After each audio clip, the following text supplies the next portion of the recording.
재판 진행에 앞서서 말씀드립니다. 이 사건은 관련 법에 따라서 중계되고 있음을 말씀을 드립니다. 먼저 출석부터 확인하겠습니다. 박성재 피고인 나오셨고요. 유한규 피고인 나오셨고, 특검에서 누가 나오셨습니까?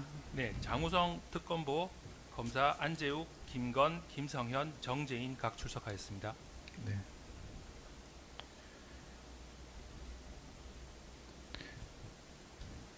변호인 누가 나오셨나요? 네, 박승재 피고인 변호인, 법무 해왕에서 임성근, 임재훈 변호사 두 사람 출석했습니다. 박성재 피고인 변호인, 법무법인 하윤에서 정윤기, 정은정 변호사 출석했습니다. 이완규 피고인의 변호인 손경식 변호사 출석했습니다. 알겠습니다.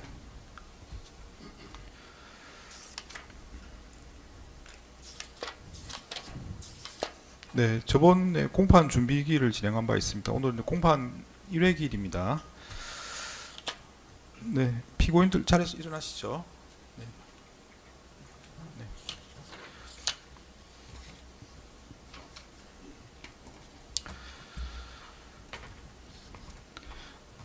박성재 피고인은 내란 중요 임무 종사, 직권 남용 권리행사 방해, 부정청탁 및 금품 등 수수의 금지에 관한 법률 위반 혐의로 기소되어 있습니다.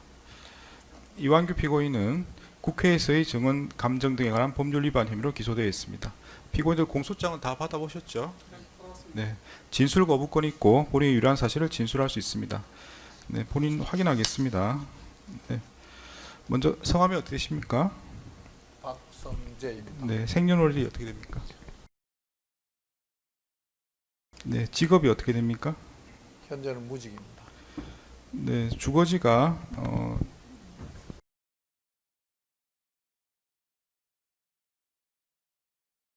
맞습니까? 예. 등록 기준지 맞습니까? 예, 맞습니다. 피고인 성함이 어떻게 되십니까? 이완규입니다. 생년월일이 어떻게 되십니까?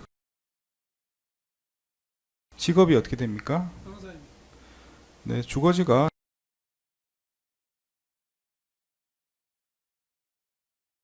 등록 기준지 맞습니까? 주거지 변동이 있으면 법원에 신고하셔야 됩니다. 신고하지 않으면 일단 불이익이 있습니다. 국민 참여 재판을 신청할 수 있습니다. 무엇인지 잘 아실 것 같은데, 신청하기를 원하십니까? 아닙니다. 아니시고. 자리에 앉으십시오.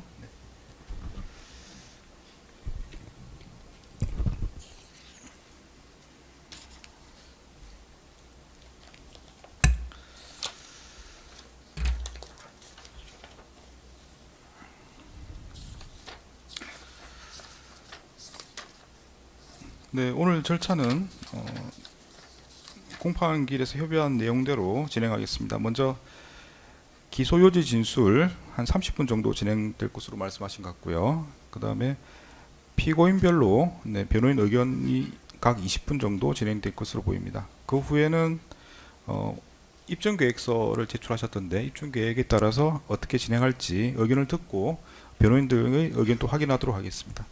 먼저 특검에서 기소요지 진술하시겠습니다. 예, 장우성 특검보가 공소요지 간략하게 진술하고 구체적인 내용은 파견 검사들이 PT로 진행하도록 하겠습니다. 본 사건은 크게 네 부분으로 구성되어 있습니다. 첫 번째는 피고인 박성재의 부정청탁 및 금품 수수 금지에 관한 법률 위반 범행입니다. 두 번째는 피고인 박성재의 내란 중요임무 종사에 관한 범행이고, 세 번째는 이에 부수한 피고인 박성재의 직권남용 권리행사 방해에 관한 범행입니다. 마지막으로 이완규 전 법제처장이 국회 법제사법위원회에서의 위증입니다. 이하 내용은 파견 검사들이 PT로 진행하겠습니다. 안재욱 검사입니다. 지금부터 서울중앙지방법원 2025 고합 1670호 피고인 박성재, 피고인 이완규 사건에 대하여 특별검사 측 공소사실에 대한 모두 진술을 시작하겠습니다. 우선 피고인 박성재, 이하 피고인이라고만 호칭하겠습니다. 지위, 양력, 그리고 윤석열 전 대통령과 전 영부인 김건희 부부 사이의 관계에 대해서 말씀드리겠습니다. 이하에서는 시간 관계상 윤석열과 김건희로만 약칭하겠습니다. 자, 피고인은 1985년 11월 제27회 사법시험에 합격하고 검사로 인간하여 근무하던 중 1994년 대구지방검찰청에서 당시 초임검사였던 윤석열과 2년간 함께 근무하며 친분을 쌓았습니다. 그리고 피고인은 2014년 대구고검장을 지낼 당시 이른바 국정원 댓글 사건으로 인해 대구고검으로 자천된 윤석열을 다시 만나 근무하면서 또 한 번 친분을 쌓게 되었습니다. 이후 피고인은 2024년 2월 윤석열 정부의 두 번째 법무부 장관으로 취임하였고 비상계엄 이후인 2025년 6월 퇴임하였습니다. 다음으로 피고인과 윤석열, 김건희 부부와의 관계에 대하여 말씀드리겠습니다. 피고인이 법무부 장관으로 임명된 이후 순직 해병 사건에 대한 수사 외압 의혹, 김건희의 도이치모터스 주가 주작 의혹과 명품백 수수 의혹, 그리고 명태균과 건진법사에 의한 국정농단 의혹 등이 순차적으로 제기되었고 결국 야당의 주도하에 국회는 총 3건의 최해병 특검법과 총 14건의 소위 김건희 특검법을 발의하였는데 당시 지지율 하락과 22대 총선 참패로 인해 요소 야대 상황이 더욱 가중되자 윤석열 정부는 이 두 특검법이 시행되는 것을 저지하기 위해서 총력을 다하고 있는 형국이었습니다. 이러한 상황에서 김건희는 피고인에게 텔레그램 등으로 연락하여 각종 수사의 피의자인 자신에 대한 수사를 무마하여 줄 것을 요구하였고 이에 피고인은 김건희와 수시로 연락하며 수사 관련 정보를 공유하고 수사 무마 방안을 강구하기에 이르렀습니다. 또한 피고인은 야당이 앞서 설명드린 두 특검법을 지속적으로 발의하는 상황에 대응하기 위하여 당시 법무부 검찰국장 및 기획조정실장으로 하여금 특검법 입법 사항 등을 보고하도록 하였고 특검법 수정안 설명 자료 등을 당시 여당인 국민의힘에 전달하게끔 하였습니다. 이어 피고인은 당시 공수처에서 수사 진행 중이던 순직 해병 사건의 피의자 이종섭의 변호인을 통해 순직 해병 사건 관련 수사 정보를 공유받았고 윤석열의 정치적 입지를 축소시킬 수 있는 명태균 관련 사건의 수사 진행 상황을 파악하기 위하여 법무부 검찰국 공공형사과장으로 하여금 텔레그램을 통하여 수사 상황을 보고하도록 지시하고 이에 따라 실제로 명태균 사건의 수사 상황을 수시로 보고받기도 하였습니다. 이렇듯 피고인은 윤석열, 김건희 부부와 이해관계를 공유하는 매우 밀접한 정치적 공동체 관계를 형성하고 있었습니다. 이제부터는 피고인 박성재의 부정청탁 및 금품 등 수수의 금지에 관한 법률 위반의 점에 대하여 말씀드리겠습니다. 적용법조는 부정청탁 및 금품 등 수수의 금지에 관한 법률 제5조 제1항 제15호 제6조 제22조 제2항 제1호입니다. 앞서 말씀드린 바와 같은 정치 및 수사 상황과 피고인과 윤석열 부부 사이의 밀접한 관계 속에서 김건희는 2024년 5월 5일 텔레그램 메신저를 통해 피고인에게 김정숙 및 김혜경에 대한 수사 미진의 이유와 혹시 대검 측에서 수사를 막은 행위가 있었는지 등에 대한 적절한 의문 제기도 필요라는 내용 등의 메시지를 전송하였고 김건희 자신이 피의자로 입건된 명품백 수수 의혹 사건과 관련하여서는 당시 검찰총장이었던 이원석이 사건 전담 수사팀을 구성하도록 지시한 경위와 구체적인 수사 진행 상황 등을 파악해달라는 등의 부정한 청탁을 하였습니다. 피고인은 위와 같은 부정한 청탁에 응하여 당시 법무부 검찰국 형사기획과장 임세진에게 김건희 명품백 사건 수사 진행 상황을 보고할 것을 지시하였고 이러한 지시를 수명한 형사기획과장으로부터 명품백 수수 의혹 사건에 대한 수사 진행 경과를 보고받았습니다. 피고인은 이와 같이 김건희로부터 부정한 청탁을 받고 법무부 검찰국 형사기획과장 임세진으로부터 김건희에 대한 수사 상황을 확인하도록 지시하고 이를 보고받는 등 부정청탁에 따른 직무를 수행하였다는 혐의로 기소되었습니다. 다음으로 피고인의 내란 중요 임무 종사의 점입니다. 적용법조는 형법 제87조 제2호입니다. 먼저 피고인의 내란 중요 임무 종사 범행의 개요입니다. 피고인이 종사한 내란 중요 임무의 첫 번째는 피고인이 12월 3일 12.3 비상계엄 선포 직후 법무부 출입국 외국인 정책본부장에게 계엄사령부의 출국 금지 요청에 대비하여 출국 금지 업무 담당자를 대기하도록 지시하였다는 것이고 두 번째는 피고인이 법무부 교정본부장에게도 계엄 포고령 위반자 등에 대한 수용 공간을 확보하기 위해 수용 현황을 확인하고 수용 공간을 마련할 것을 지시하였다는 것이며, 마지막으로 세 번째는 피고인이 비상계엄 선포 직후 법무부 간부회의에서 검찰국 검찰과장 등에게 계엄사령부의 합동수사본부에서 검사 등 인력 파견 요청이 있으면 이에 따를 것을 지시하였다는 것입니다. 다음으로 각각의 상세한 내란 중요 임무 종사 범죄 사실에 대한 설명에 앞서 윤석열의 12.3 비상계엄으로 인한 내란 범죄 행위에 대해서 우선 먼저 간략히 설명드리도록 하겠습니다. 우선 우리 법제상의 비상계엄 선포 요건입니다. 보시는 바와 같이 헌법 제77조와 계엄법 제2조는 대통령은 전시사변 또는 이에 준하는 비상사태 시, 즉 적과 교전 상태에 있거나 사회 질서가 극도로 교란되어 행정 및 사법 기능 수행이 현저히 곤란한 경우에 한하여 병력으로서 군사상의 필요에 응하거나 공공의 안녕 질서를 유지할 필요가 있을 때에만 비상계엄을 선포할 수 있다고 규정하고 있습니다. 이렇듯 우리 법제는 예외적인 상황에서 그리고 엄격한 요건 하에서만 대통령의 비상계엄 선포권을 인정하고 있는 것입니다. 그러나 윤석열은 당시 전시사변 또는 이에 준하는 비상사태가 발생하지 않았음에도 여소야대 상황에서 거대 야당이 단독으로 쟁점 법안을 처리하고 국무위원에 대한 탄핵 소추안을 연속적으로 의결하고 윤석열 정부의 주요 사업 예산까지 삭감하기에 이르자 국회의원 체포조를 운영하여 윤석열 자신이 소위 반국가 세력이라고 규정한 정치적 반대 세력, 즉 야당 국회의원 등을 체포 및 구금하고 이를 통해 계엄 해제 요구권이 있는 유일한 헌법기관인 국회를 무력화시키고 부정선거 등에 대한 증거를 확보할 목적으로 또 다른 헌법기관인 선거관리위원회를 무력으로 점거하는 등 국헌문란의 목적으로 군 병력을 동원한 비상계엄을 선포하기로 마음먹고 마침내 2024년 12월 3일 22시 27분경 전국의 비상계엄을 선포하기에 이르렀습니다. 하지만 그 비상계엄은 위와 같이 엄격한 비상계엄 선포의 요건을 충족시키지도 못하는 위법적인 것이었고, 심지어 그 과정에서 정상적인 국무회의의 심의를 거치지도 아니하는 등 중대한 절차적 하자도 있었습니다.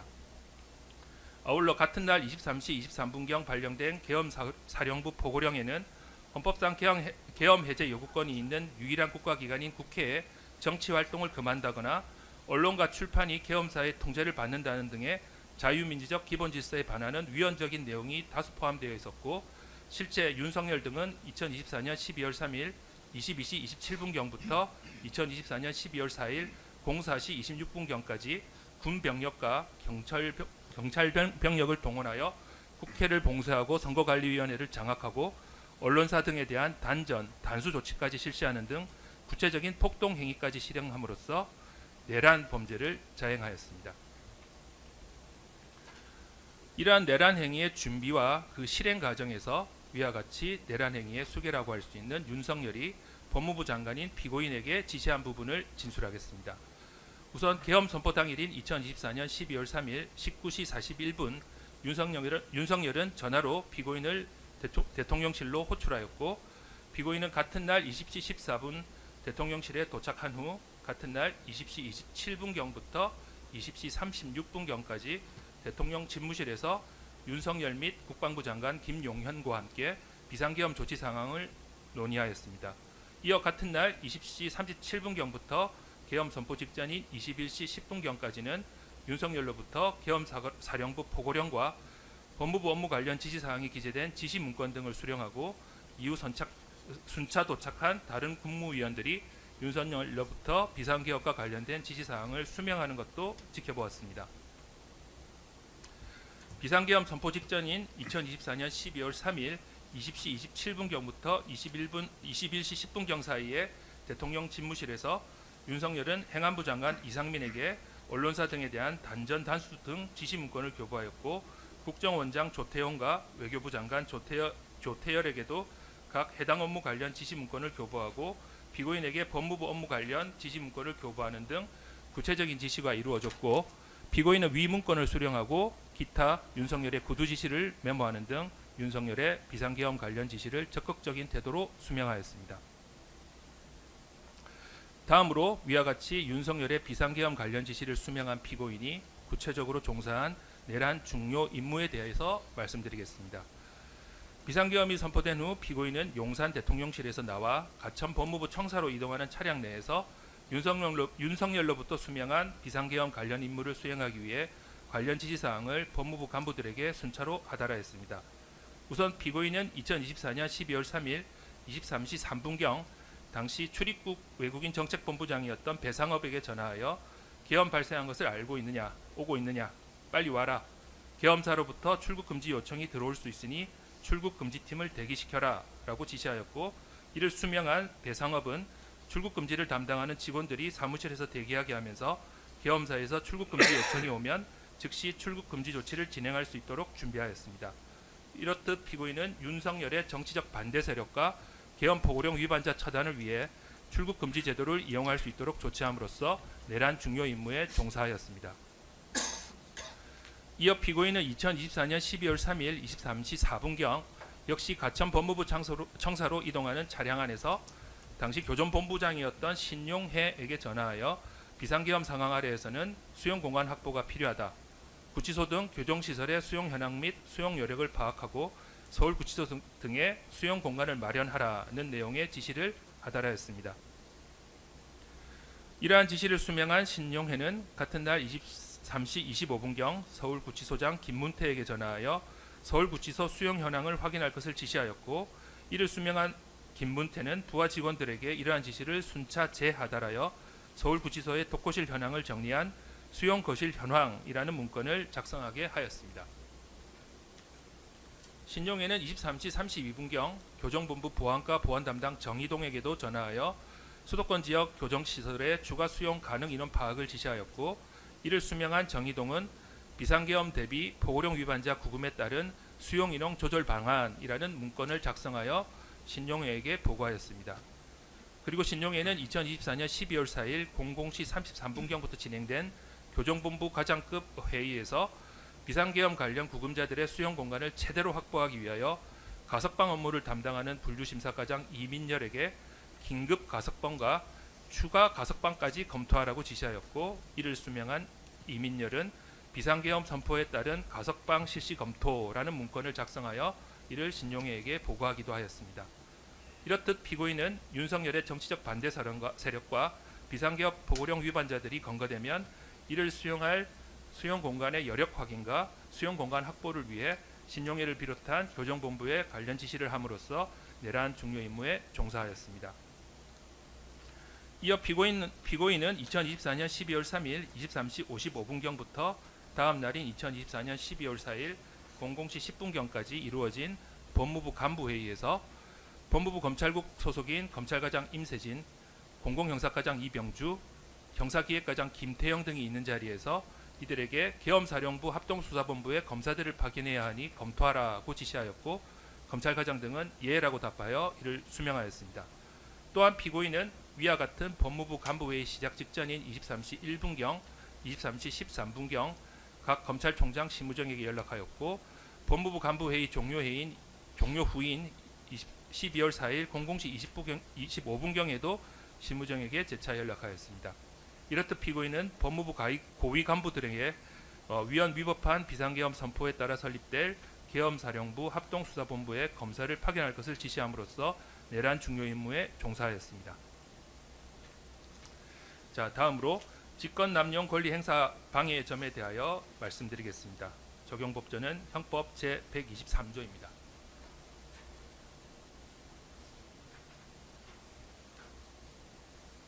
먼저 법무부 장관의 일반적인 직무권한과 책무를 살펴보겠습니다. 정부조직법 제35조에 의할 때 피고인은 법무부 장관으로서 검사 및 검찰 관련 사무를 통할하고 대통령 및 국무총리의 행정 각 부처의 법령에 관한 자문 등 사무를 관장하고 교정, 출입국 관리, 인권 옹호 등에 관한 사무 전반을 총괄하고 검찰총장 등 소속 공무원을 지휘 감독하는 일반적인 권한을 부여받았습니다. 우선 피고인의 직권남용 권리행사 방해의 점, 그중 출입국 본부에 대한 출국 금지 관련 조치 지시에 의한 직권남용의 점에 대해 말씀드리겠습니다. 내국인에 대한 출국 금지 조치가 이루어지기 위해서는 범죄수사 목적 등 출국 금지의 사유가 존재하는 경우이거나 중앙행정기관의 장애 요청 시 출국 금지 사유 등에 대한 검사의 검토 의견서가 첨부되어야 합니다. 그러나 이미 말씀드린 바와 같이 윤석열의 비상계엄 선포 및 그에 따른 포고령 등이 모두 위헌, 위법이므로 윤석열의 정치적 반대 세력이나 계엄 포고령 위반자에 대한 출국 금지 사유 자체가 존재하지 않는다고 할 것이고, 따라서 출국 금지 업무 담당자들에게는 계엄사령부의 출국 금지 요청을 따를 의무가 없습니다. 그럼에도 피고인은 법무부 출입국 본부 소속 출국 금지 담당 직원들로 하여금 출근하여 대기하면서 계엄사령부의 출국 금지 요청에 대비하도록 지시하였는 바, 이러한 피고인의 지시는 법무부 장관으로서의 권한을 남용하여 출입국 본부 소속 출국 금지 담당 직원들로 하여금 의무 없는 일을 하게 한 것입니다. 이어 피고인이 교정본부에 대한 수용 공간 확보 관련 지시에 의한 직권 남용 권리 행사 방해의 점에 대해 말씀드리겠습니다. 앞서 말씀드린 바와 같이 윤석열의 비상계엄 선포는 위헌이며 위법적인 무효의 것이고, 그에 따라 계엄사령부의 계엄 포고령 또한 명백히 위헌이며 위법한 포고령입니다. 따라서 이러한 포고령을 위반한 소위 반국가 세력에 대한 체포 및 구금은 위법한 체포와 구금이 된다고 할 것입니다. 그러기에 법무부 교정본부 소속 공무원들의 경우 이러한 위헌, 위법한 포고령 위반자들을 수용하기 위한 교정시설 수용 여력을 확인하고 가석방 가능 인원 등을 파악하라는 피고인의 지시를 따를 의무가 없었습니다. 그럼에도 피고인은 교정본부 소속 공무원들로 하여금 교정시설의 수용 여력 등을 파악하도록 지시하였는 바, 이러한 피고인의 지시는 법무부 장관으로서의 권한을 남용하여 교정본부 소속 담당자들로 하여금 의무 없는 일을 하게 한 것입니다. 마지막으로 법무부 소속 검사 등에 대한 비상계엄 정당한 논리 구상 문건 작성 지시에 의한 직권 남용의 점에 대해서 말씀드리겠습니다. 우선 비상계엄이 해제된 2024년 12월 4일 국무총리 한덕수는 삼청동에 있는 국무총리 공관으로 피고인과 국무조정실장, 대통령 비서실장, 대통령실 안보실장, 민정수석비서관, 그리고 당시 여당이었던 국민의힘 당대표 등을 불러 비상계엄 이후 전국 현안과 그 대응을 논의하는 속칭 당청대 회의를 개최하였습니다.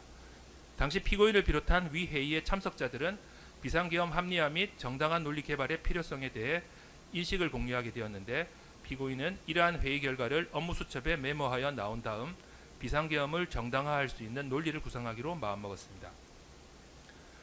이에 따라 피고인은 2024년 12월 4일 15시 28분경 법무부 검찰과장 임세진에게 연락하여 입법 독재, 탄핵 소추, 예산 삭감 등의 내용이 기재된 비상계엄 정당한 논리 검토 문건을 작성하여 보고할 것을 지시하였고, 이러한 지시를 수명한 임세진은 이를 다시 검찰국, 검찰과 소속 검사 안홍준에게 하달하여 피고인의 지시사항이 기재된 비상계엄 정당한 논리 관련 문건을 생산하게 하고 이를 피고인에게 보고하도록 하였습니다. 그러나 검찰 인사 관련 업무를 수행하는 검찰국, 검찰과 소속 검사 등 공무원의 경우 위헌, 위법한 윤석열의 비상계엄 선포를 정당화하는 논리를 개발하거나 그러한 문건을 작성할 의무 자체가 없었습니다. 그럼에도 피고인은 검찰과장 등에게 비상계엄을 정당화할 수 있는 논리를 구성하여 보고할 것을 지시하였는 바, 이러한 피고인의 지시는 법무부 장관으로서의 권한을 남용하여 검찰과 소속 검사들로 하여금 의무 없는 일을 하게 한 것입니다. 자, 다음으로 피고인 이완규의 국회에서의 증언 감정 등에 관한 법률 위반의 점에 대해서 말씀드리겠습니다. 이하에서도 동일하게 피고인이라고만 호칭하겠습니다. 적용 법조는 국회에서의 증언 감정 등에 관한 법률 제14조 제1항입니다. 자, 먼저 피고인의 지위와 양력을 소개해드리겠습니다. 피고인은 1990년 제32회 사법시험에 합격하여 연수원 동기인 윤석열과 사법연수원을 23기로 수료하였고 1994년 서울지방검찰청의 검사로 인간하였습니다. 이후 피고인은 윤석열의 대통령 당선 이후인 2022년 5월 제35대 법제처장으로 취임하였고 2025년 7월 4일 퇴임하였습니다. 앞서 설명드렸던 2024년 12월 4일 삼청동 국무총리 공관에서 이루어진 당정대 회의 이후 법무부 장관인 박성재와 민정수석 비서관 김주현은 비상계엄의 합리화 및 정당한 논리 개발의 필요성 등을 공감하게 되었고, 같은 날 18시 32분경부터 20시 26분경 사이에 삼청동에 있는 대통령 안가에서 법제처장인 피고인, 법무부 장관 박성재, 행안부 장관 이상민, 대통령실 민정수석 비서관 김주현, 그리고 대통령실 법률비서관 한정화 등 총 5명의 법조인 출신들이 모여 비상계엄 관련 대응 방안 등을 논의하게 되었습니다. 그런데 이후 이러한 삼청동 대통령 안가에서의 회동 사실이 언론에 의해서 알려지자 국회에서는 이러한 모임의 당사자들을 증인으로 출석시켜 삼청동 대통령 안가 모임의 성격과 윤석열의 내란 가담 책임 등을 추궁하는 상황이 발생하게 되었습니다.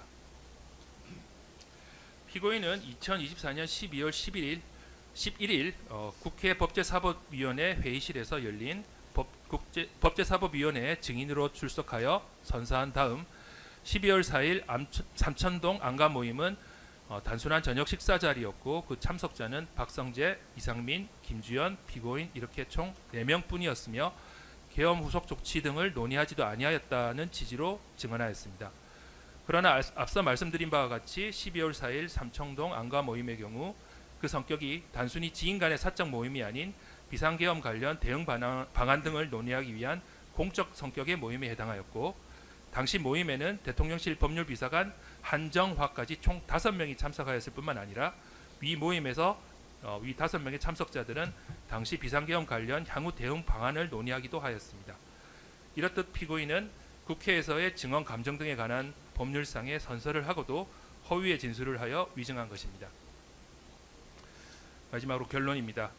위와 같은 각 범죄 사실들에 대하여 특별검사는 피고인 박성재를 부정청탁 및 금품 수수 등의 금지에 관한 법률 위반죄, 내란 중요 임무 종사죄, 직권남용 권리행사 방해죄로 기소하였고 피고인 이완규를 국회에서의 증언 감정 등에 관한 법률 위반죄로 기소하게 되었습니다. 네, 기소유지 진술을 마치겠습니다. 네, 그러면 변호인 의견 진술하실 텐데 먼저 박성재 피고인과 관련해서 먼저 진행을 하시겠습니다. 전에 말씀할 때 한 20분 정도 걸린다고 말씀하셨는데 네, 맞춰서 진행하시면 되겠습니다.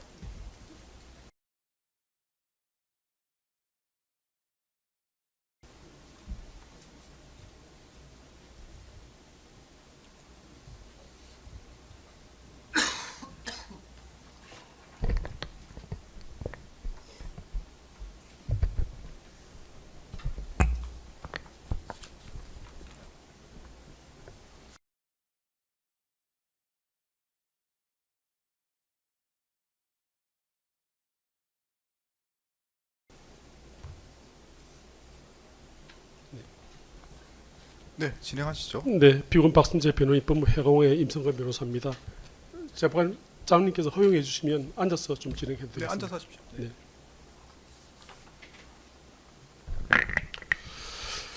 네, 상세한 것은 지난 1월 14일에 제출한 의견서로 대처하기로 하고 간략히 요지만 말씀드리겠습니다. 먼저 이 사건 공판에 임하는 피고인의 입장을 간략하게나마 밝히고자 합니다.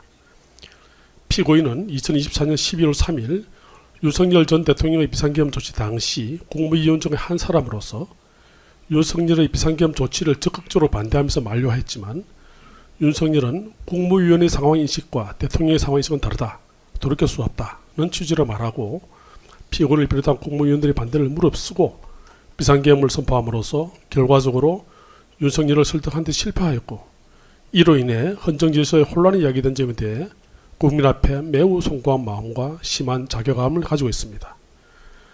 그렇지만 결론부터 말씀드리면 피고는 이 사건 공소 사실을 전부 부인합니다. 특히 피고인으로서는 2024년 12월 3일 윤석열 전 대통령이 비상계엄을 선포할 당시 그 비상계엄의 내용이나 실행 계획 등에 대해서는 전혀 알지 못했고 계엄이 선포된 비상 상황에서 법무부 장관으로서 법무부 소속 공무원들로 하여금 비상계엄으로 인한 혼란을 방지하기 위해 무엇을 해야 하는지 함께 의논하고 검토했을 뿐 특별검사가 주장하듯이 이 사건 비상계엄을 옹호하고 이를 실행하기 위해 윤석열로부터 어떤 지시를 받거나 윤석열의 비상계엄 실행 행위에 그 어떠한 관여도 한 사실이 없음을 먼저 밝혀둡니다. 이 사건 공소사실 중 부정청탁 금지법 위반의 점에 관해서는 공동비는 정윤규 변호사님께서 간략히 입장을 말씀드리고 이어서 나머지는 제가 설명드리도록 하겠습니다. 네, 앉아서 하십시오. 네. 법무부인 하윤의 정윤기 변호사입니다. 이 사건 공소사실 중 구체적 범죄 사실을 전제로 적시하고 있는 피고인과 윤석열 전 대통령 및 김건희가 정치적 공동체 관계에 있다는 점과 부정청탁 및 금품 등 수수 금지에 관한 법률 위반 공소 사실에 대해 의견을 간략하게 말씀드리겠습니다. 먼저 공동변호인께서 낸 의견서 중에서도 좀 간략하게 정리를 해서 말씀을 드리겠습니다. 먼저 피고인과 윤석열, 김건희가 정치적 공동체라는 특별검사의 주장에 대해 말씀드리겠습니다. 특별검사는 피고인과 윤석열, 김건희가 정치적 공동체라는 논거로 첫째, 당시 검찰에서 김건희에 대해 수사 중인 사건과 등과 공수처에서 윤석열 등에 대해 수사 중인 사건 등에 대해 야당에서 발의한 특검법안에 대한 윤석열 정부의 제의 요구권 행사, 둘째, 김건희의 피고인에 대한 수사 무마 요구, 셋째, 피고인의 특검법 입법 저지, 넷째, 피고인의 맹태균 관련 수사 상황 보고 지시 등을 들고 있으므로 간략하게 보기로 하겠습니다. 첫째, 특별검사는 특검법안 발의에 대한 윤석열의 제의 요구권 행사를 정치 공동체의 첫 번째 논거로 들고 있습니다. 그러나 제의 요구권 행사는 대통령의 고유 권한으로서 피고인과는 무관하며 특별검사가 제출한 증거 기록 어디를 살펴보아도 특검법에 대한 제의 요구권 행사가 피고인과 윤석열, 김건희의 정치적 공동체 관계에서 비롯된 것이라거나 어떤 연관성이 있다는 점을 인정할 아무런 증거가 없고 피고인이 자신이나 윤석열, 김건희 등의 사적인 이해관계를 추구할 목적으로 법무부 장관으로서의 권한을 행사한 사실이 없다는 점을 분명하게 말씀드립니다. 둘째, 특별검사가 정치공동체의 두 번째 논거로 들고 있는 김건희가 피고인에 대해 자신에 대한 수사 무마를 요구하였다는 점에 대해서 보겠습니다.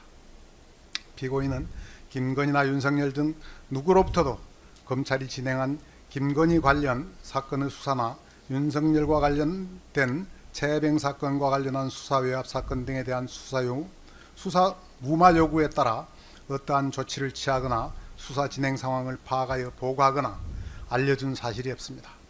특별검사의 공소사실 적시는 법무부 소속 업무 담당자들의 정상적인 업무 처리와 보고를 왜곡하여 범죄 구성 요건 사실에 꿰어맞힌 견광부회에 불과합니다. 셋째, 특별검사가 정치공동체의 세 번째 논거로 들고 있는 피고인이 특검법 입법을 저지하였다는 점에 대해서 보겠습니다.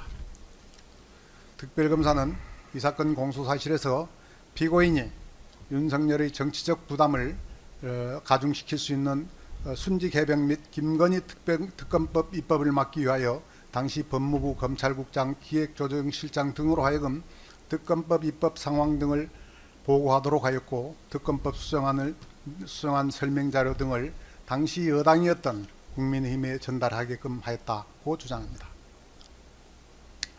법무부에서는 당시 정부의 법무행정을 담당하고 있는 법무부로서는 특검법 입법 과정에서 우리 헌법의 핵심 요소인 삼권 분립 등 헌법 가치가 손상되지 않도록 여당을 비롯한 국회를 구성하는 모든 정당과 협조하여야 할 의무가 있고 공소사실에서도 적시하고 있듯이 특검법 수정안을 제시한 것이므로 특검법 입법 저지라는 주장은 타당하지 않습니다.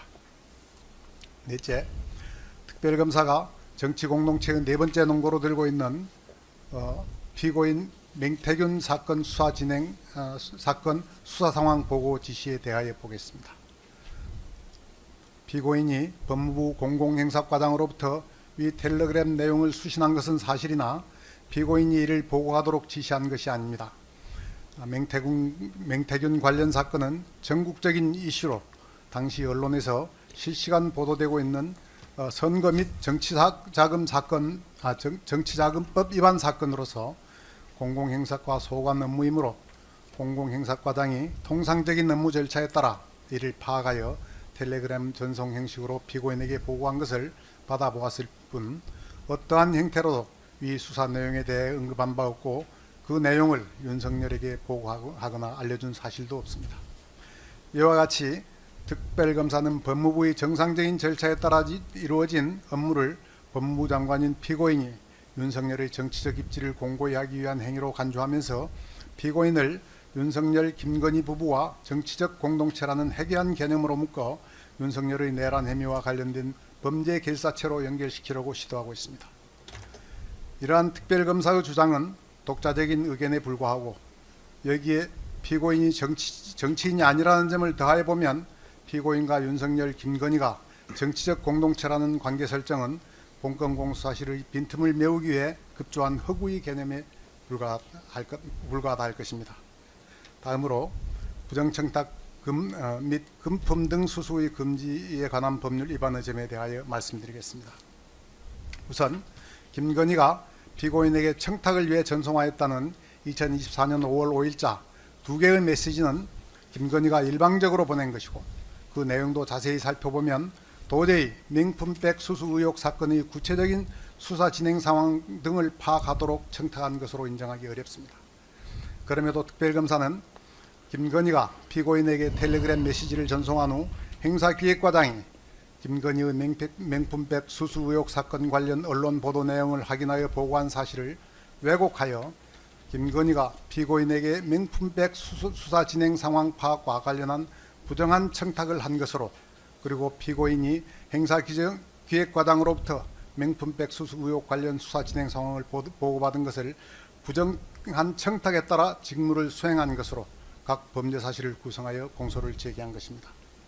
공소 사실에 적시된 명품백 수수 의혹 관련 수사 진행 상황 보고는 김건희의 부정한 청탁과는 무관하게 언론에 보도된 중요 사항에 대해 그 업무를 담당하는 행사기획과장이 법무부 장관인 피고인에게 정상적인 업무 절차에 따라 보고한 업무로서 특별검사의 주장처럼 피고인이 김건희로부터 부정한 청탁을 받고 그에 따라 직무를 수행한 경우에 해당하지 않습니다. 결국 이 부분 공소사실은 범죄의 증명이 없는 때에 해당하므로 형사소송법 제325조 후단에 의하여 무죄가 선고되어야 된다고 생각합니다. 이상입니다. 감사합니다. 네, 임성근 변호사입니다. 이어서 내란 중요 임무 종사 점에 대해서 말씀드리겠습니다. 우선 이 사건 공소장 23면에서 23면에 기재된 비상계엄의 사전 모의 및 준비에 관한 사항을 살펴보면 그 자체로 피고인은 아무런 관여없이 윤석열과 김용현 등이 비상계엄을 논의한 것임을 특별검사 스스로 인정하고 있습니다.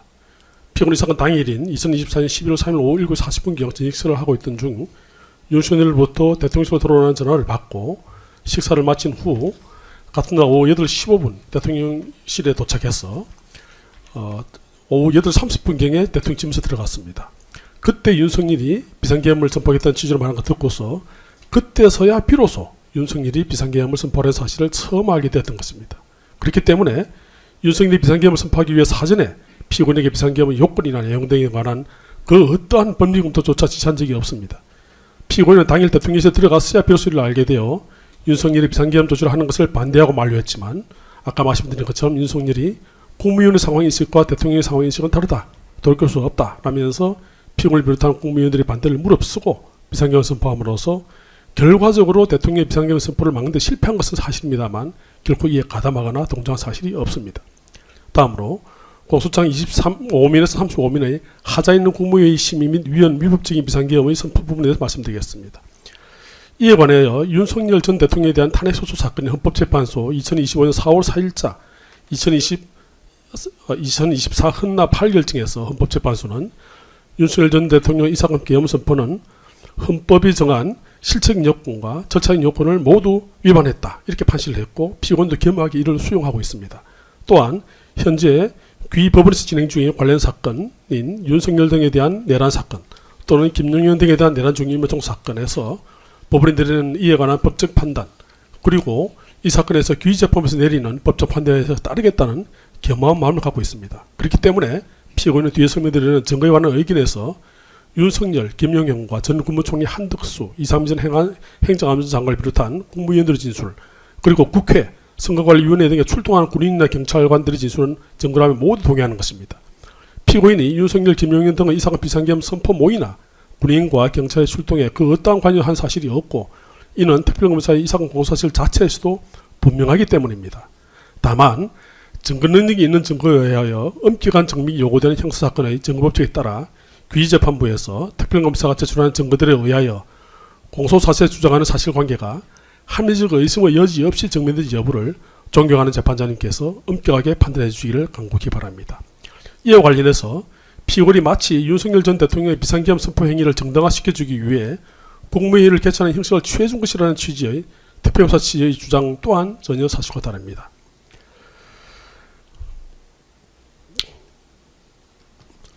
피고인으로서는 윤석열 전 대통령이 국무위원과 대통령의 상황이 다르다고 하여 무언가 피고인이 모르는 대북 상황 등이 있는가라고까지 생각했고 나중에 조태용 전 국정원장에게 무슨 일이 있는지 물어보기까지 하였습니다. 이러한 상황에서 윤석열 전 대통령이 피고인을 비롯한 한덕수 전 총리와 다른 국무위원들의 의견을 듣지 않고 일방적으로 비상계엄을 선포하려고 하면서 집무실에서 나가려고 하여 대전기술로 나왔는데 누군가 비상계엄 선포하려면 국무회의를 해야 하는 것 아닌가라는 취지의 이야기를 해서 피고인과 이상민 전 행정안전부 장관 등이 헌법조문을 찾아보고 한덕수 전 총리 등에게 이를 알려준 것이지 결코 윤석열 전 대통령의 비상계엄 선포 행위를 정당하기 위해 형식적으로 국무회의라는 형식을 취하기 위해서 국무위원들을 부를 동사 아닙니다. 실제로 뒤늦게 한덕수 전 총리 전화를 받고 대통령실로 달려온 조태열 전 외무부 장관, 최성호 전 경제부총리 등은 윤석열 전 대통령의 비상계엄을 강하게 반대했지만 윤석열 전 대통령은 계속 국무위원과 대통령 상황이 다르다. 모두 내가 책임진다. 돌릴 수 없다라는 일방적인 발언만 한 채 국무위원 11명이 온 것을 확인하고서 국무위원들의 의견조차 듣지 않고 비상계엄의 내용 등에 대한 제대로 된 논의조차 없이 이 사건 비상계엄을 선포한 사실을 CCTV 영상에서 확인할 수 있습니다. 특히 CCTV 영상에는 피고인이 한덕수 전 총리에게 다시 한번 윤석열 전 대통령을 설득해보라고 하면서 손짓을 하고 이러한 피고인의 요청에 따라 한덕수 전 총리가 다시 윤석열 전 대통령을 설득하기 위해 대통령 집무실에 들어간 상황도 확인할 수 있습니다. 이러한 CCTV 영상이나 당시 위자료 참석한 여러 관계자들의 진술에 비춰보더라도 피고인이 이 사건 비상계엄의 선포에 동조하거나 윤석열 전 대통령으로부터 법무부 관련 지시사항 문구를 받았다는 특별검사의 주장은 전혀 사실과 다르다는 점을 분명하게 밝혀둡니다. 이 사건 공사실 중 내란 중임의 종사의 점에 관한 결론부터 말씀드리면 피고인에게 국문란의 목적이 있다는 점을 인정할 만한 증거가 없습니다. 지금 피고인에 대한 공사실 중에 첫째, 법무부 출입국 외국인 정책본부장 배상학의 출국 금지 관련 조치를 지시한 행위. 둘째, 법무부 교정본부장 신용희에게 구치소 등 교정소시의 수용 현황 및 이력을 파악하러 지시한 행위. 셋째, 법무부 검찰과장 임세정에 전화해서 법무부 간부에서 합동수사본부 검사 인력 파견 지시를 내는 점을 내란의 중임의 종사에 해당한다고 주장하고 있습니다. 그러나 이 부분도 실체적 사실과 다를 뿐만 아니라 이 사건 증거에 나타나는 피고인 행위 자체에서도 국헌문란의 목적이 보였다고 볼 수는 없습니다.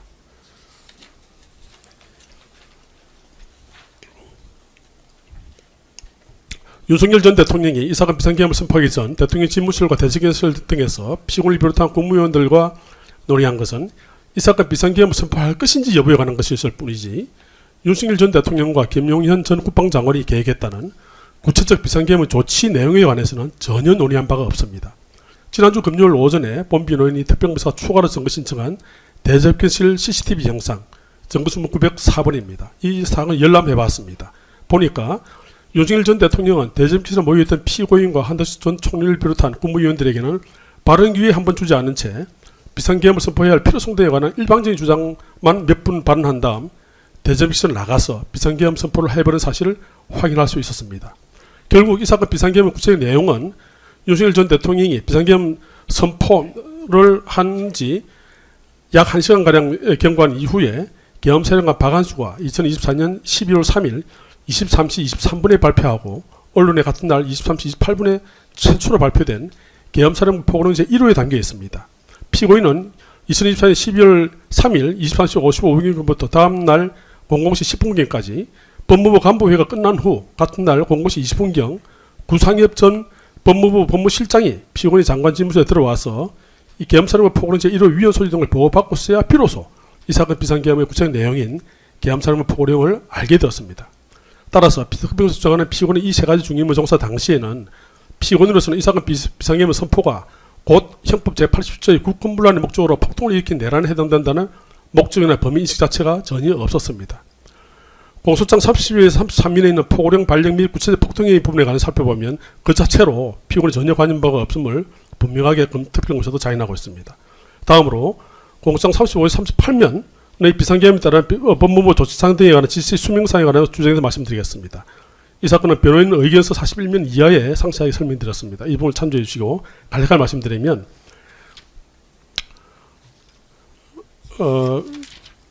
이 자체도 보게 되면 공사실 중 1항은 윤석열과 김용현 등의 공모해서 비상계엄을 발령하고 계엄사령부 포고령 1호를 발령했다는 것이고 그쪽에 따르더라도 피고인이 사전에 이에 가담하거나 그 모에 관여했던 사실이 없다는 점은 공사실 기자 자체로도 명백합니다.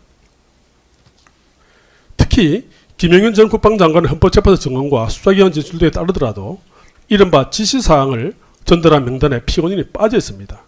특별검사는 CCTV 영상에서 마치 피고인이 두 개의 문건을 가지고 있는 듯이 보이므로 그중 하나가 계엄포고령이고 다른 하나는 지시문건이라는 취지로 주장하고 있습니다. 그러나 피고인이 계엄포고령과 지시문건을 윤석열 전 대통령이 받았다는 사실은 특별검사가 합리적 의심의 여지가 없을 정도로 엄격한 증명이 있는 증거에 증명이 될 상황입니다. 그런데 저희가 열람한 CCTV 영상으로는 도저히 확인이 불가하고 의혹제기 이상의 이를 인정할 만한 증거는 증거기록 그 어디에도 찾아볼 수 없었습니다. 특히 당시 대통령 집무실과 대정기실에 함께 있었던 그 누구도 피고인이 윤석열 전 대통령으로부터 계엄포고령과 지시문건을 받는 것을 보았다는 사람은 단 한 명도 없습니다. 존경하는 재판장님께서 이 부분에 관해서 과연 합리적 의심의 여지 없이 특별검사 주장하는 바와 같이 피고인이 윤석열 전 대통령으로부터 계엄포고령과 지시문건을 받았음을 인정할 수 있는지 엄격하게 판단해 주시기를 간곡히 바랍니다. 다음으로 공소장 38면에서 51면의 비상계엄 선포 위헌 위법성에 대한 인식 부분입니다. 이 부분은 저희 의견서 46면 이하에 상세하게 설명드렸습니다. 이 부분에 대해서는 피고인이 2024년 9월 6일 국회 예결위에서 국민의힘 소속 구자근 의원에 대한 질의에 답변해서 계엄의 효력을 갖기가 어려울 것 같습니다. 라고 답변한 것은 설령 대통령이 헌법 77조 1항에 따라 비상계엄을 선포하더라도 약 190석에 달하는 야당 의석수를 감안할 때 헌법 77조 5항에 따라 비상계엄 해제를 의결하면 대통령의 계엄을 해제하므로 현실적으로 계엄으로서의 효력을 갖기가 어렵다는 취지의 원론적인 발언일 뿐입니다. 이 부분에 관해서는 피고인의 입장을 이미 제출해드린 의견서 46에서 72면에 상세히 설명드렸으므로 이 부분을 참조해 주시고 이 자리에서는 생략하겠습니다. 다음으로 이상 공사실 중에 피고인의 구체적인 실행행위라고 주장하는 출국 금지 관련 조치, 지시 금지 부분에 관한 피고 입장을 설명드리겠습니다. 이상 공사실 중 비상계엄 선포가 국회 활동을 정지시키는 조치를 수반할 수밖에 없다는 주장 자체는 제4호 헌법과는 달리 현행 헌법상으로는 비상계엄을 실시하더라도 국회 기능 정지는 할 수 없음이 헌법 77조 제3항과 제5항에 따라 분명한 이상 국회 기능 정지가 비상계엄에 필연적으로 수반된다는 특별검사의 주장은 그 전제부터 잘못된 것을 아니할 수 없습니다. 이 사건에서 비상계엄의 구체적 내용, 즉 계엄사령과 포고령 제1호의 구체적 내용에 관해서는 피고인이 그 포고령 문건을 사전에 받았다는 특별 주장을 인정할 만한 증거가 없으면 앞에서 설명드린 바 같습니다. 이러한 위헌적 내용이 계엄사령 포고령 제1호에 들어가는 사실을 피고인이 포고령 발표 이전에 알았다거나 알 수 있다고 볼 수 없기 때문입니다. 다음으로 피고인이 2024년 12월 3일 23시 01분경 배상업에 전화를 한 것은 배상업이 비상계엄 선포서를 알고 있는지 그리고 업무부 간부 회의 등을 해야 하니 빨리 법무총사 출근하라고 했을 뿐이지 계엄사로부터 출국금지 요청이 들어올 수 있으므로 출국금지팀을 대기시키라 하는 지시를 한 적이 없습니다. 배상업의 진술에 관한 신빙성이 없다는 점은 저희 의견서 73에서 86까지 상세히 설명드렸으므로 이 부분을 참조해 주시기 바랍니다. 둘째, 특별수사 피고인 내란 중미 종사 혐의로 주장하는 부분은 공상 52에서 56면의 수용 공간 확보 지시 부분이므로 이 부분에 대해서 피고인 입장을 설명드리겠습니다. 피고인은 신용회에 의해 2024년 11월 3일 23시 04분경 용산 대통령실에서 과천 법무처 청사를 폭행한 차량 안에서 공사실 기자와 같은 수용 현황이나 이력을 파악하는 지시로 말하면서 서울구치 등의 수용공을 마련하고 지시한 사실이 전혀 없습니다. 이에 관한 신용회의 검찰 점수를 모두 살펴보더라도 신용회는 일관되게 자신에게 뭘 해야 하는지 물어보는 취지로 말했을 뿐이지 수용공을 미리 확보하는 취지의 지시는 없었다는 점을 일관되게 지수하고 있습니다. 이에 관한 상세한 사항은 저희 의견서 81에서 92면을 참조하시기 바랍니다. 마지막으로 특별검사가 피고인 내란 중미로 종사하는 합동수사본부 검사회 등 인력 파기를 지시했다는 부분에 관해서 말씀드리겠습니다. 결론부터 말씀드리면 특별검사 주장은 전혀 사실과 다릅니다. 이 부분에 관해서도 심우정, 임세진 등 관련자의 진술도 피고인 주장에 부합하고 달리 공사시 인정할 만한 증거가 없습니다.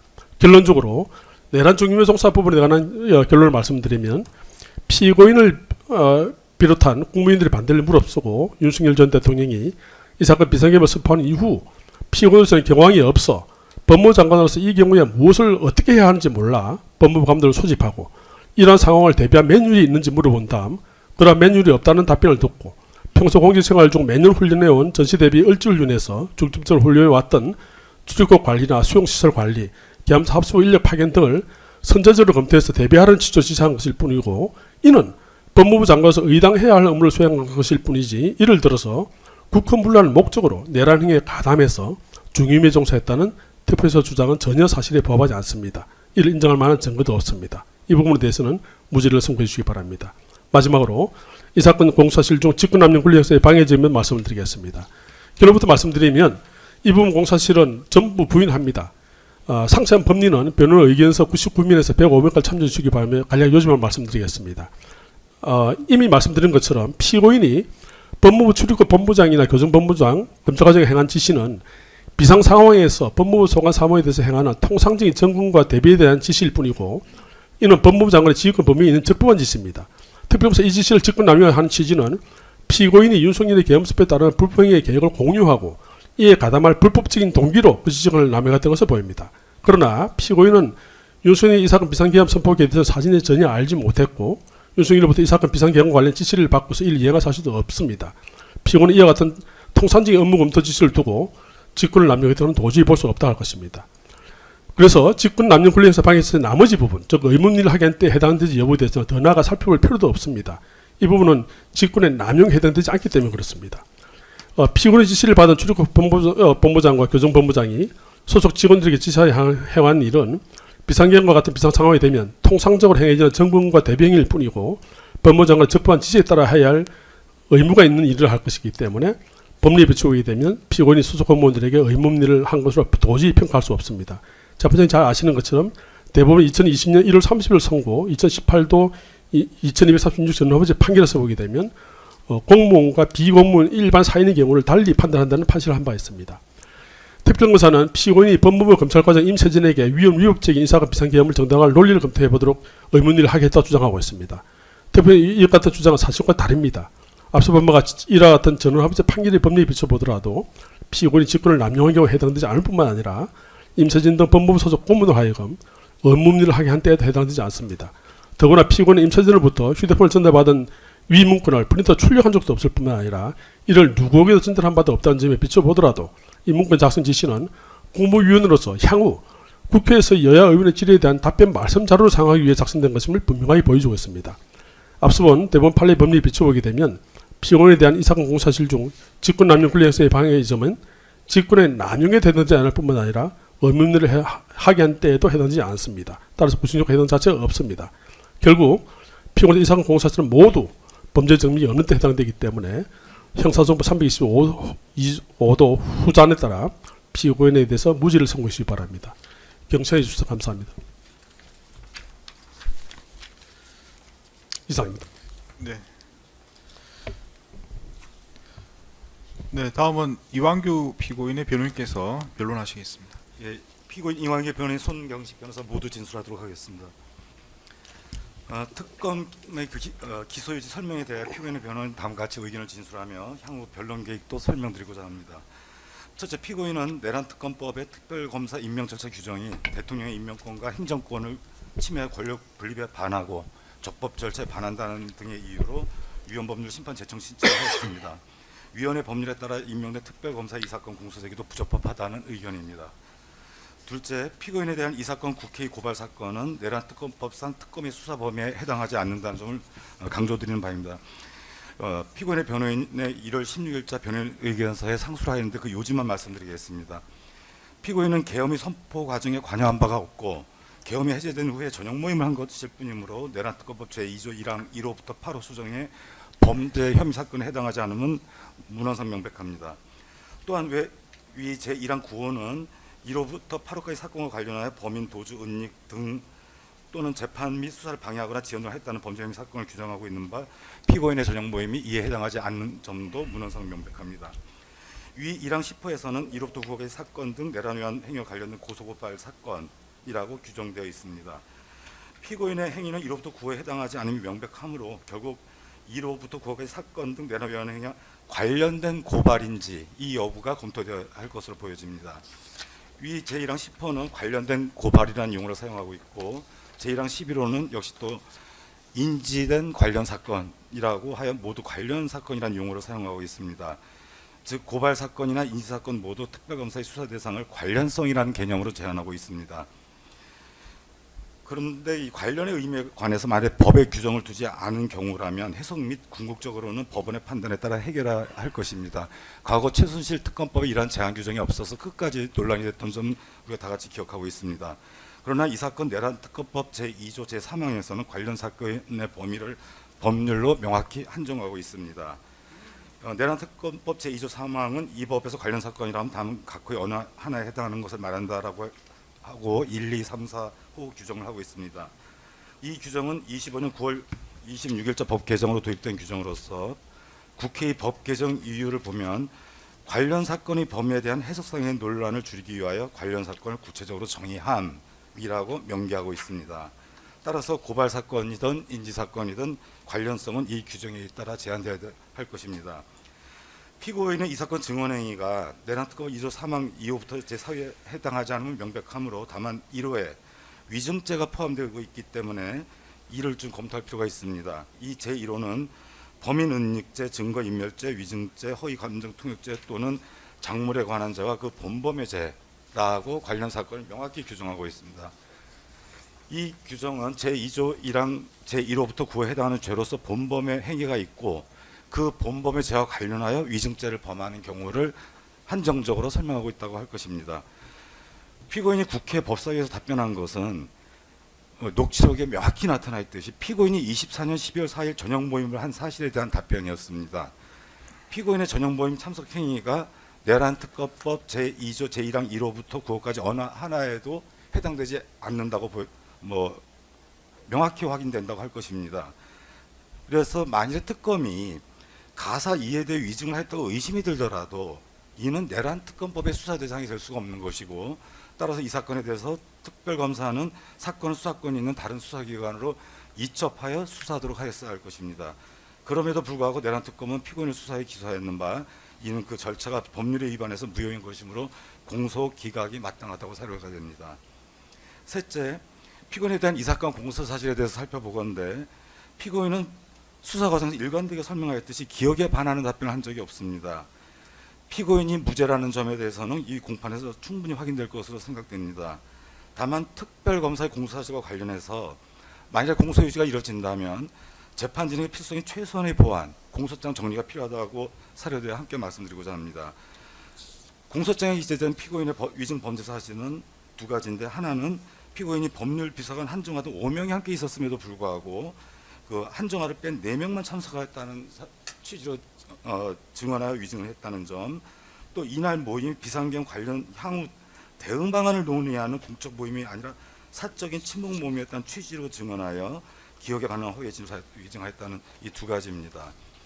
이 전자 즉 참석자의 수에 관해서는 향후 변론 과정에 자세히 설명드릴 것이며 또 이미 1월 16일자 피고인의 변호인 서면에서 설명드린 바 있는데 그 요지는 피고인이 명확히 인식하고 있었던 저녁 모임 대상자는 장관 차관급 4명이었습니다. 애초에 연락받은 것도 그렇고 당시 피고인은 한정화를 모임 참석자가 아니라 그 상관이 민정수석의 수행원으로 인식하였다라는 점이 있습니다. 우리가 통상적으로 대통령 비서실장이 외부 행사했을 때 수석이 보통 수행을 하고 수석의 경우에는 비서관이 수행을 하고 비서관의 경우에 행정관이 수행하는 것은 흔히 주변에 보이는 일상적인 경우라 할 것입니다. 또한 당시 전현희 의원의 질문 내용은 그 공소장에는 그 속기록 중에 일부분만 이제 전제가 되어 있긴 한데 질문 내용의 앞뒤 내용은 대통령이 그 자리에 있었지 않냐라는 것이 주된 추궁 내용이었습니다. 대통령이 참석하지 않았다라는 것이 주된 답변 질의와 답변 내용이었습니다. 그런 의미에서 피고인은 장차관급 4명만을 계속 얘기했던 것입니다. 피고인 허위에 답변한 것이 아닙니다. 또 후자 향후 대응 방안을 논의하는 공적인 모임이 아니라 사적인 친분 모임이었다는 취지라는 표현에 대해서 참 불편합니다. 변호인 입장에서는 우선적으로 저녁 모임의 사실관계가 무엇인지 증거에 기초해서 명확히 특정되어져야 할 것입니다.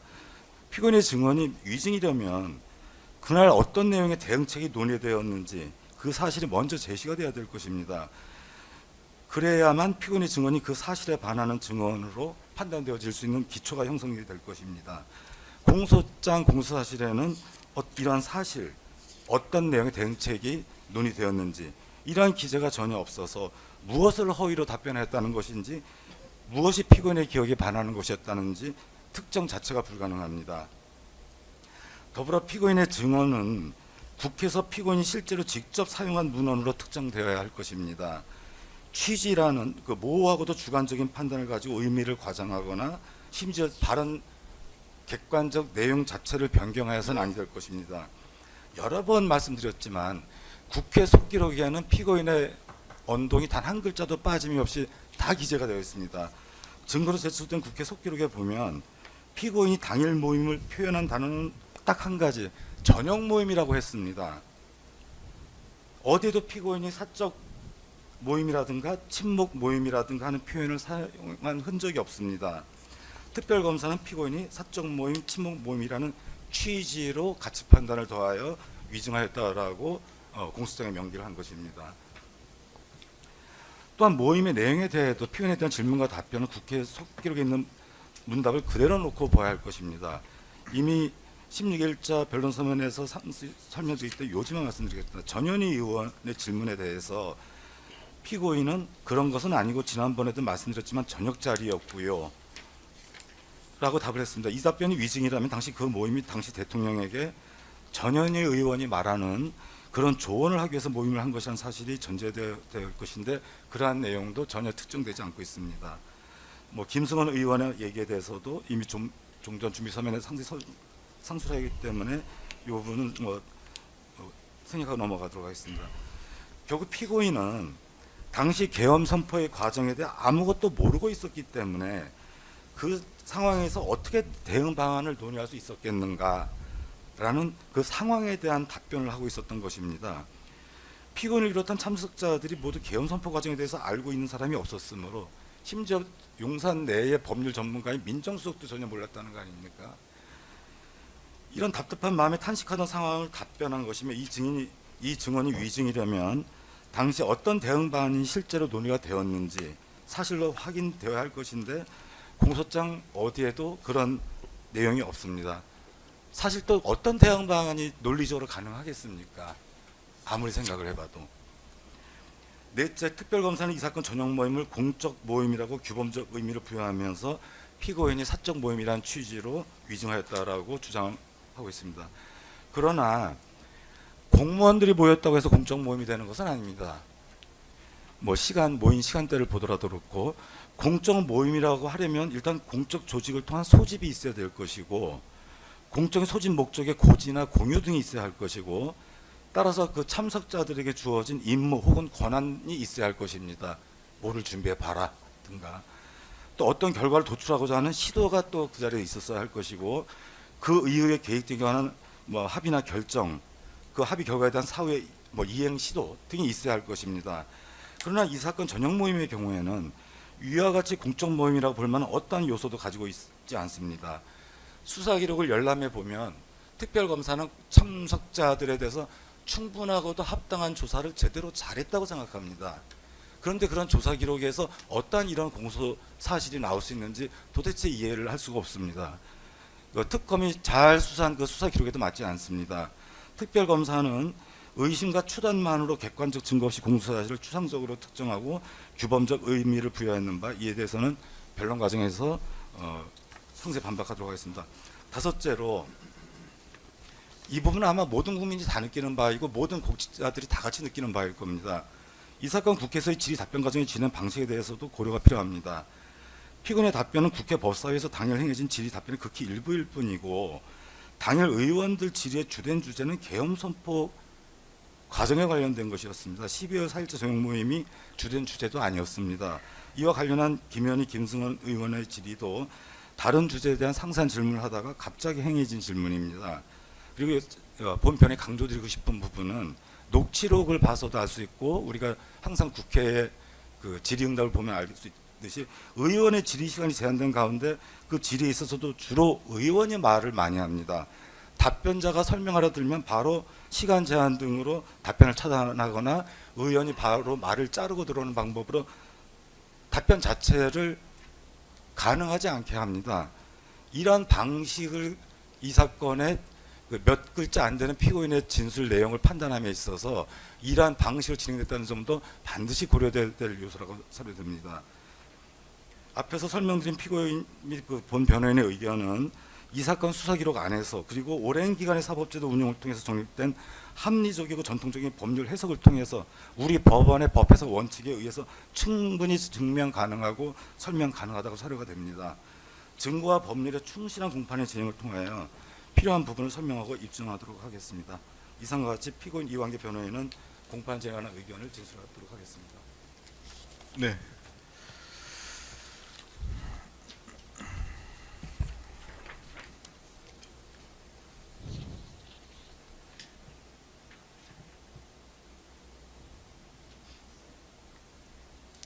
네, 변호인 변론을 마치고 공판 준비길에 나왔던 이야기 중에 몇 가지를 먼저 확인한 후에 그 다음에 제출한 서면들 쭉 확인하겠습니다. 그리고 마지막으로는 입증 계획에 대해서 쭉 들어보고 변호인들 의견을 들어서 정리하도록 하겠습니다. 공판 준비길에 나왔던 게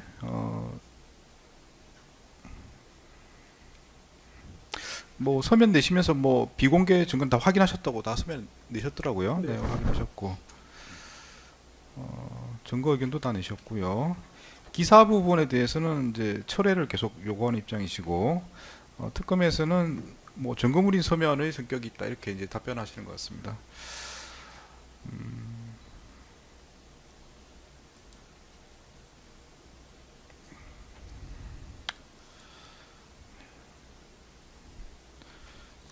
네, 그리고 이완규 피고인 측에서는 이제 분리 계속 희망하시는 것 같고요. 예, 그렇습니다.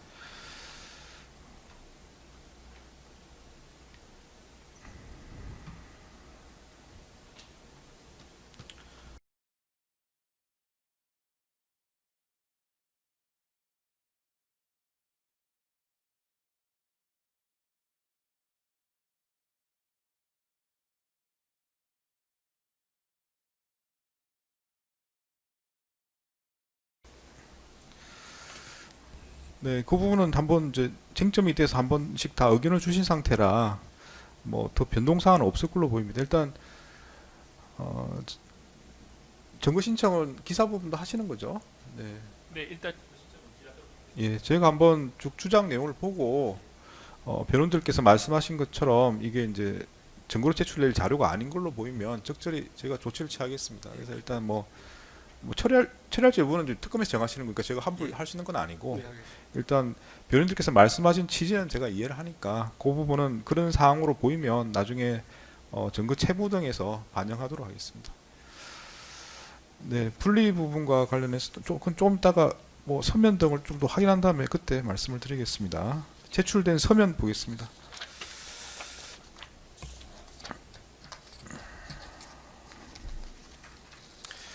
네, 뭐 제출된 서면 쭉 불러드릴 테니까 혹시 누락된 게 있으면 말씀하시기 바랍니다. 특검에서는 1월 5일자로 성명 준비 명령에 대한 의견서 내셨고요. 네, 1월 26일자 네, 오늘 내셨는데 입증 계획에 관한 자료들을 내셨습니다. 그래서 내용을 보면 이제 1차적으로 신청한 정의에 대해서 쭉 나열되어 있고요. 그리고 신문 순서에 대해서도 이렇게 표시가 되어 있습니다. 네, 이런 서면들이 제출되어 있습니다. 피고인별로 서면 보겠습니다. 먼저 박성재 피고인 측에서는 1월 14일자 네, 변호인 의견서 내셨고요. 네, 1월 20일자 증거인분서 내셨습니다. 네, 그리고 이완규 피고인 측에서는 12월 31일자로 위헌법률심판 제청 신청서 내셨고요. 그리고 1월 14일자로 성명 준비 명령에 대한 의견서 내셨고요. 1월 16일자로 변호인 의견서 내셨고, 네, 1월 21일자로 증거조사에 관한 의견 내셨습니다. 네, 뭐 주요 부분은 방금 뭐 변호인 변론 과정에서 대부분 다 나온 것 같습니다. 특검 모두 진술에서 나온 것 같고, 그래서 혹시 서면에 있는 내용 중에 추가로 뭐 말씀하실 부분 있으면 지금 말씀하실 기회를 드리겠습니다. 예. 아니면 뭐 근데 중요 부분 대부분 다 나온 것 같아서 반복해서 하실 필요는 없을 것 같고 꼭 필요한 부분 있으면 지금 말씀하시면 될 것 예, 같습니다. 장우성 특검보가 입증 계획서에 관해서 간략하게 좀 말씀드리겠습니다. 네네. 저희가 제출한 입증 계획서에 대해서 이제 보면은 피고인들께서는 신용의 김주현 두 분을 제외하고는 사실상 대부분의 참고인들에 대해서 증거 동의 의견을 밝혔습니다. 하지만 본건 공소 사실 및 12산 내란의 전모를 규명하는데 꼭 필요한 증인들이고 그렇기 때문에 증인 신문을 하여서 본건 공소 사실과 12산 내란의 전모를 뒷받침하는 진술을 직접 공개된 재판에서 현출해야 될 필요성이 있습니다. 이에 따라서 특검은 본 재판정에서 다음과 같이 증인을 신청합니다.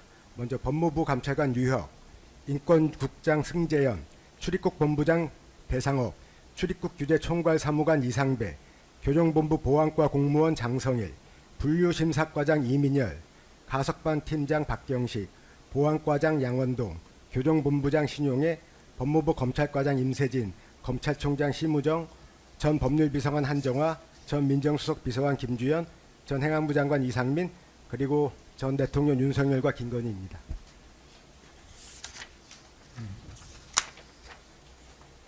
네, 이 부분은 뭐 안 그래도 한번 확인해 볼 건데 일단 먼저 말씀하셨고요. 네, 피고인 측에서 혹시 제출된 서면과 관련해서 추가로 뭐 변론하실 게 있으시면 변론하실 기회를 드리겠습니다. 네, 먼저 박승재 피고인 관련해서 혹시 뭐 추가로 말씀하시겠습니까? 제출된 서면과 관련해서 추가로 말씀하신 게 없고 드릴 건 없고 오늘 금방 말씀하신 입증 계획에 대해서 나중에 재판장님께 말씀을 기회를 주시면 그때 말씀드리겠습니다. 네, 알겠습니다. 네. 네, 그러면 그 이완규 피고인 측에서 제출된 서면과 관련해서 혹시 뭐 예, 좀 전 그 모두 진술서 다 말씀을 드렸고 역시 그 성 변호인과 마찬가지로 그 입증 계획과 관련해서 재판장님께서 지휘하시는 바에 따라 의견을 진술하도록 하겠습니다. 네, 알겠습니다. 네, 그럼 이제 입증 계획과 관련해서 이제 의견을 묻겠습니다. 지금 이제 특검의 의견은 뭐 결론적으로 보면 이제 주요 정인에 한해서는 주요 정인과 관련해서 동의를 하더라도 정인 신청을 하시겠다는 취지로 일단 이해가 됩니다. 네, 그래서 맞습니까? 네, 맞습니다. 네, 예. 그래서 이제 그에 대한 의견 한번 들어보겠습니다. 들어보고 혹시 의견이 다르면 뭐 결국 뭐 저희 재판부에서 정할 수밖에 없긴 한데 일단 의견 한번 들어보겠습니다. 네. 네, 박승재 피고인 변호인 측에서 먼저 말씀을 드리겠습니다. 그래서 오늘 입증 계획 1차 정인 신문 및 신문 순서 이 부분에 대해서 피고인 박승재의 입장을 말씀드리겠습니다. 재판장님 잘 아시는 것처럼 우리 형사소송법 266조 13에 보면 공판 준비기일 종결 효과라는 규정이 있습니다. 그 제1항에 공판 준비기일에서 신청하지 못한 증거는 다음 각 호의 어느 하나에 해당하는 경우에 하나여 공판기일에 신청할 수 있다. 라고 규정되어 있습니다. 그 1호가 그 신청으로 인하여 소송을 현저히 지연시키지 아니하는데 2호가 중대한 과실 없이 공판 준비기일에 제출하지 못하는 등 부득이한 사유를 소명한 때 이렇게 됐습니다. 물론 뭐 제2항에서 재판장님께서 직권으로 신문할 수 신청에 채택에 신문할 수 있습니다만은 적어도 지난 공판 준비기일에서 특별검사 측에서는 그 어느 정인도 신청한 바가 없습니다. 오늘 느닷없이 지금 16명이나 지금 정인을 신청하고 있는데 이 정인 신청 내용을 보게 되면 이렇습니다.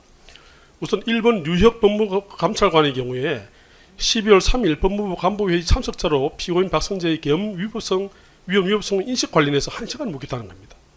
그런데 유혁 법무부 감찰관은 이 당시 2023년 12월 3일 법무부 간부회의에 오자마자 자기가 사표 내겠다고 이렇게 한 사람이지 그 법무부 간부회의 내용도 모르는 사람입니다. 그런데 어떻게 그 법무부 간부회의에 관련된 내용을 1시간씩이나 신문하고 한다는 것인지 당시 법무부 간부회의에서 있었던 이야기를 당시에 들었다는 것 말고는 직접 참여하지도 못한 사람입니다. 전혀 이 사건의 직접적인 정인으로 볼 수 없기 때문에 이 유역 정인에 대해서는 재판장님께서 당연히 기각해 주시기를 바랍니다. 다음에 피고인 배상업과 피고인 신용의 그러니까 3번과 8번의 경우에 저희가 배상업의 경우에는 저희가 부동을 했기 때문에 검찰서 정인 신청할 것은 당연히 저희가 예상했던 것이고요. 8번의 경우에 저희가 신청한 정인이기 때문에 뭐 검찰서 같이 신청한다면 그거는 좀 좋습니다. 그러나 적어도 이 사람들에 대해서 이상배, 4번 이상배 출입국 규제 총괄 사무관, 5번 교정본부 보안과 공무원 장성일, 6번 교정본부 분류심사과장 이민열, 7번 교정본부 가석방 팀장 박경식, 이 4, 5, 6, 7에 관련된 부분, 그리고 9번 양원동 교정본부 보안과장, 4, 5, 6, 7, 9의 이 정인들은 모두 배상업이나 신용회로부터 들었다는 전문 지출에 불과합니다. 뿐만 아니라 저희가 이 사람들에 대해서 검찰의 모든 조서를 다 동의를 했습니다. 지금 전문 주술에 불과한 증인에 대해서도 저희가 다 동의하는 상황에서 이 사건의 가장 핵심적인 증인은 배상업과 신용회입니다. 그렇기 때문에 저희가 이 부분에 대해서는 신문한테는 전혀 이의가 없습니다만은 이상배, 정성일, 이민열, 박경식, 양원동 지금 증거기록 보시면 많은 진술조사 나와 있는 상황에서 저희가 다 동의하는데 굳이 다시 전문주술에 불과한 이 사람들의 증언을 약 45명씩 묻겠다는 것은 적절치 않다. 그래서 생각이 되기 때문에 4, 5, 6, 7, 9 정의는 기각해 주시기 바랍니다. 10번 임채진 검찰과장, 11번 신무정 검찰총장에 대해서도 저희가 조사를 모두 동의한 바 있습니다. 그러나 이 부분은 아까 말씀드린 것처럼 특검에서 공판 준비기일에서 증거 신청을 하지 않았지만 재판부에서 만약에 신문이 필요하다고 판단하시면 저희는 거기에 대해서 전혀 이의가 없습니다. 11번 한정화 법률비서관, 이 부분은 사실 안가회동 관련된 부분이고 저희 피고인보다는 아마 공동 피고인의 증인이 강했습니다. 이 부분에 대해서도 저희가 특별하게 의견이 없습니다. 그리고 13번 김주원 민족수의 경우에는 저희가 한 증인이기 때문에 증거로 채택해 주시길 바라고 저희도 특검의 의견과 같습니다. 그리고 14 이상민 행안부 장관, 15 김영희 영부인, 16 윤석열 전 대통령의 경우에는 재판장님께서 저희 판단하신 데 저희가 따르겠습니다.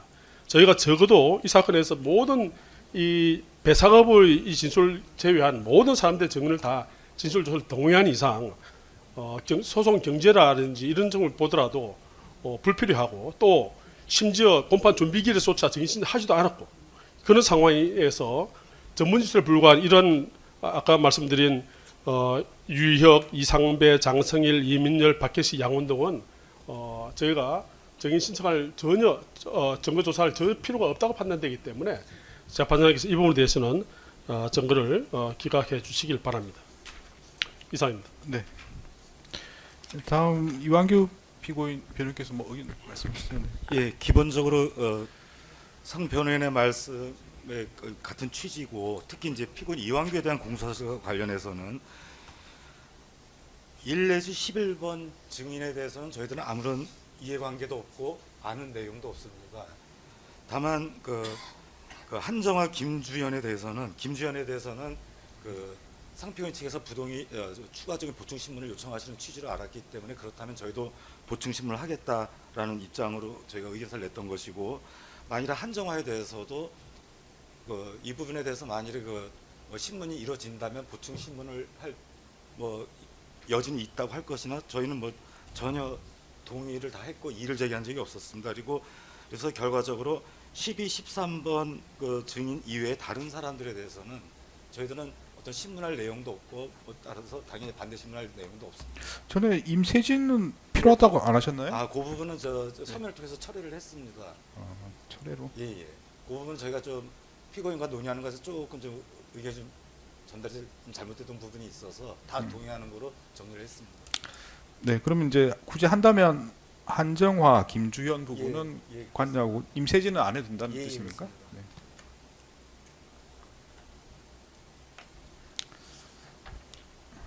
근데 지금 말씀하신 거는 1차 증인으로 돼 있는 것 같고요. 예. 뒤에 추가로 또 신청하실 예정이 있으신 거죠? 예, 공판 진행 과정에 따라 추가 2차 증인 예정되어 있는데 일단 그에 앞서서 일단 변호인께서 약간 오류를 말씀하신 게 있어서 저희가 조금 지적을 드리고 싶습니다. 네, 추가로 말씀하십시오. 네. 네. 저 2026년 1월 5일자 특검의 성면 준비 명령에 대한 의견서 제 7쪽을 보시면 특검에서는 이미 변론 준비 기일에 이미 진술한 그 의견서에 신청할 증인 증거들에 대한 포괄적 의견을 밝혔고 네. 거기에 지금 저희가 증인으로 신청한 증인이 다 거의 대부분 다 포함되어 있습니다. 네, 그건 제가 말씀을 드리겠습니다. 일단 지금 공판 준비기일에 신청 안 했다고 부분은 사실은 제가 쭉 말씀드린 취지에 좀 어긋나는 내용. 제가 말씀드린 내용은 이제 여러 가지 이제 증거 의견을 다 듣고 그 후에 특검에서 입증 계획을 밝혀달라 제가 계속 그렇게 말씀을 드렸거든요. 사실은 그는 제가 말씀드린 취지는 공판기일 준비기일 이후에 당연히 신청을 하시는 걸 전제로 해서 말씀을 드린 겁니다. 그래서 이제 말씀하신 건 일반적인 논리는 그렇긴 한데 제가 쭉 진행을 하는 과정에서 증거 의견을 쭉 다 들어보시고 입증 계획을 밝혀주시고 1회 공판기일에 말해달라 제가 그렇게 말씀을 드린 게 있습니다. 그러니까 이제 그 부분은 이제 더 이상 논란하실 필요 없고 증거 신청을 하시고 필요한지 여부만 말씀하시면 될 것 같습니다. 그 네, 부분은 뭐, 일반적인 논리는 맞지만 뭐, 이 사건은 아닌 것 같습니다. 네, 뭐 재판장님 그 말씀에 저희는 뭐 동의를 합니다. 동의를 하고 다만 아까 제가 말씀드린 것처럼 네. 지금 저희가 이미 모든 검찰 조사를 다 동의한 상황에서 그 사람을 다시 불러가지고 더구나 그 사람이 피고로부터 직접 뭔가 지시를 받았다거나 직접 들었다는 사람이 아니라 네, 네. 제3자로 들었다. 심지어 유효 같은 사람은 아예 그 법무 회의도 참석도 하지 않은 사람입니다. 이런 사람으로 하여금 뭐 법무 간부 회의에서 어떤 이야기가 있었다는 이야기를 갖다 단순히 전해듣고 하는 이야기를 과연 법적에서조차 할 필요가 있는지 뭐 그런 것 때문에 저희가 이 부분에 대해서 증인 신청의 필요가 네, 네. 없다는 말씀을 드린 것입니다. 예, 그런 걸 감안하셔서 네. 재판부 저기 판단하신 대로 따르겠습니다. 예, 알겠습니다. 그런 내용 말씀하시면 제가 쭉 들어보고 뭐 재판부 협의해서 정하도록 하겠습니다. 혹시 뭐 더 하실 말씀 있으실까요? 네, 없습니다. 네, 없으시고.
네, 말씀 잘 들었습니다. 일단 뭐 견해가 나뉘기 때문에 재판부에서 그냥 정할 수밖에 없을 것 같습니다. 그래서 이제 조금 의견과 다르더라도 재판부 의견을 좀 이해해 주시고 따라 주시면 좋겠습니다.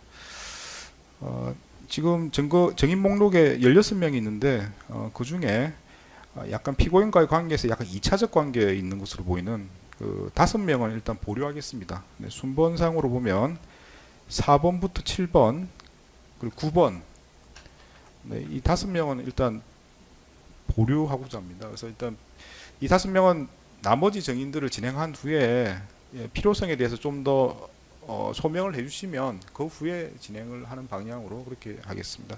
그래서 결국은 이제 나머지 증인들 5명을 제외하고는 일단 채택하려고 합니다. 채택을 하고 여러 가지 이제 제가 증언을 들어보고 뭐 약간 불필요하다 보면 정인신문 과정에서도 제한을 할 수가 있습니다. 그런 걸 염려하시는 것 같은데 입증 등에 있어 가지고 좀 불필요하거나 너무 간접적인 진술이 계속 나오면 제가 정인신문을 적절히 제한하는 방법으로 진행하도록 하겠습니다. 그리고 좀 더 앞의 문제로서 이제 이렇게 증거 동의를 했는데 정인신문을 해야 되느냐 이런 문제가 있습니다. 근데 이거는 다른 특검 사건에서도 마찬가지 상황들이 있었습니다. 그래서 이 사건이 이제 사안 자체 중요성에 대해서는 뭐 특검에서나 변호인들께서 잘 알고 계실 겁니다. 그래서 일반적인 사건은 보통 증거 동의를 하면 사실 증인 채택을 하지 않지만 다른 특검 사건에서도 주요한 인물이나 뭐 좀 추가적인 확인이 필요한 경우가 많이 있었고 그럴 때는 저희가 증인 신청이 있으면 증인 채택을 해서 진행을 했었습니다. 그래서 이제 일반적인 경우와 좀 다르게 절차가 진행되었고 이 사건도 마찬가지로 그렇게 일단 진행할 예정입니다. 그 부분 변호인께서 말씀해 주셨는데 그 부분 좀 이 사건의 중요성 등에 비추어서 좀 다르게 진행됨을 제가 말씀을 드립니다. 그래서 이제 표에 있는 사람 중에 아까 말씀드린 5명을 제외하고 4번부터 7번, 9번을 제외하고는 다 증인으로 채택하겠습니다. 채택하고 증인 신문 절차를 진행을 하고 말씀드린 것처럼 제가 이제 뭐 신문 과정에서도 여러 가지 제한을 시간이나 질문 등을 제한할 수도 있습니다. 거기에 맞춰서 필요한 증인 신문 절차가 진행될 수 있도록 미리 좀 준비하시기 바랍니다. 네, 알겠습니다. 예. 추가로 말씀드리면 저희 기일이 지금 3월 달부터는 주 2회 진행인데 2월 달 기일은 다른 특검 사건들이랑 여러 가지 기일이나 법정이 겹쳐버려 가지고 진행이 여의치 않습니다. 그래서 이제 3월 달은 주 2회 재판이긴 한데 2월 달은 기일이 2번밖에 없습니다. 그래서 미리 뭐 특검이나 변호인께서는 다 아시는데 그래서 미리 확인차 말씀을 드립니다. 그래서 사실상은 3월 달이 돼야 주 2회 재판이 진행될 것 같고 그래서 전에 이제 변호인께서 말씀하신 내용 중에 보면 좀 이렇게 유연하게 좀 증거 동의도 많이 하니까 유연하게 해달라고 말씀하셨는데 좀 상황이 그냥 일단 진행을 해야 될 것 같습니다. 진행을 하고 네네 말씀하십시오. 네. 사실 지난 공판 준비기일에서 그 부분을 상세히 말씀드리려고 그러다가 재판장께서 유연하게 재판 진행을 하시겠다 하기 때문에 제가 더 말씀 안 드린 부분이 있습니다. 사실은 재판장 아시는 것처럼 이 박신재 피고인의 경우에는 이 내란 특검에 기소된 사건 이외에 순진 해병 특검에서도 기소가 돼가지고 따로 재판을 받고 있는 상황입니다. 그 사건 기일이 지금 돌아가는 상황이고요. 예, 그게 지금 22 형사부에 지금 계속 중에 있습니다.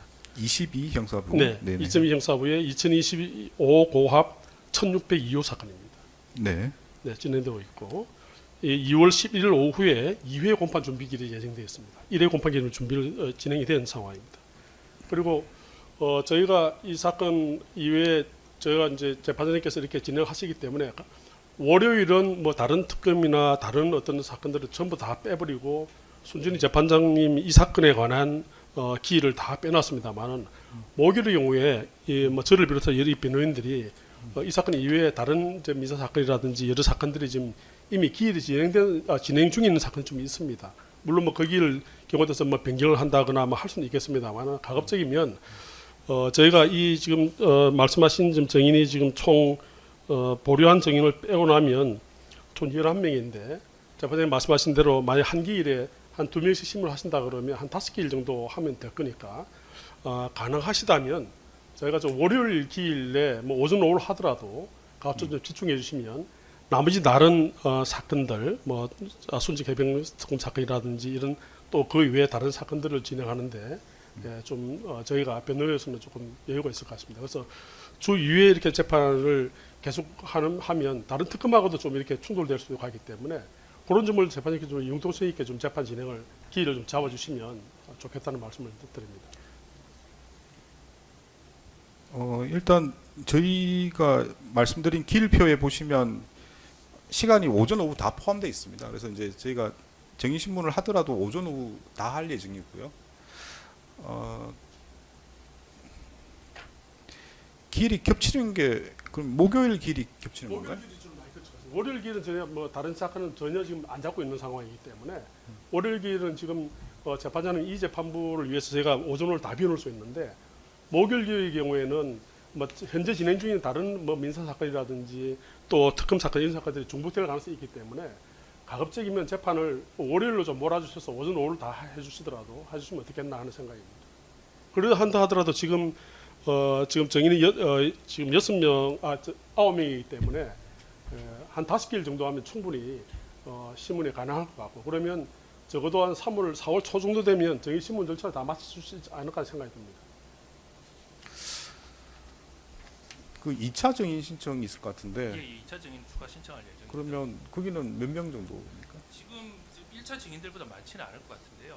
지금 뭐 재판장님 말씀하신 것처럼 보류하시는 5명 포함해서 공판 진행 경과에 따라 저희가 이것을 추가로 신청하면서 2차 증인의 규모와 명단을 밝히겠습니다만 지금 변호인께서 말씀하신 일정으로 따라가기에는 5회 기일 만에 증인 신문이 끝나기에는 좀 턱없이 무질한 길 예측이 아닐까 싶습니다. 그래서 저희는 주 2회 재판이 되어야 그래도 이거 뭐 서정 조사도 해야 되고 CCTV도 봐야 되고 앞으로 뭐 향후 절차들이 많은데 증인 신문은 좀 타이트하게 잡으시는 게 어떨까 하는 게 검찰 측 의견입니다. 물론 재판장님의 소송실이 따르겠습니다.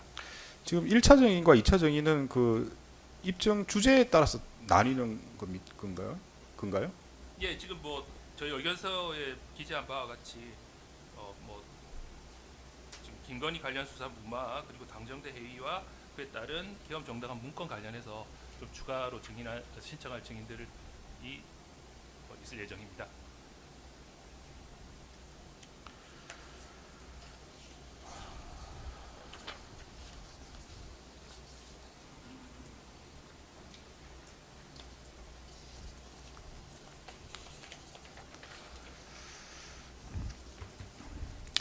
재판장님 한 가지 더 말씀드리면 검사님이 지금 신문 시간을 잡아놓은 걸 보게 되면 제일 긴 분이 한 90분 정도 되는 것 같고 물론 저 김건희 여사나 윤석열 전 대통령은 2시간 잡아놨는데 다만 한 45분 정도 되어 있습니다만은 실제로는 한 30분 정도 내에 충분히 하실 수 있지 않겠나 생각이 들거든요. 그래서 필요하다면 만약에 월요일 날 오전 오후 신문을 하신다면 저희는 뭐 저기 3명까지도 할 수 있다고 저는 생각을 합니다. 그래서 오전 오후를 다 하는데 저기는 뭐 2명씩 해서 오전에 하고 오후에 하고 이렇게 해가지고 다 할 필요는 그렇게 길을 할 필요는 없고 필요한 증인의 경우에는 좀 모아서 이렇게 신문을 하셔도 저희는 감수할 수 있습니다. 그 일단 2월 달은 제가 월요일 길입니다. 월요일 길이고요. 그다음에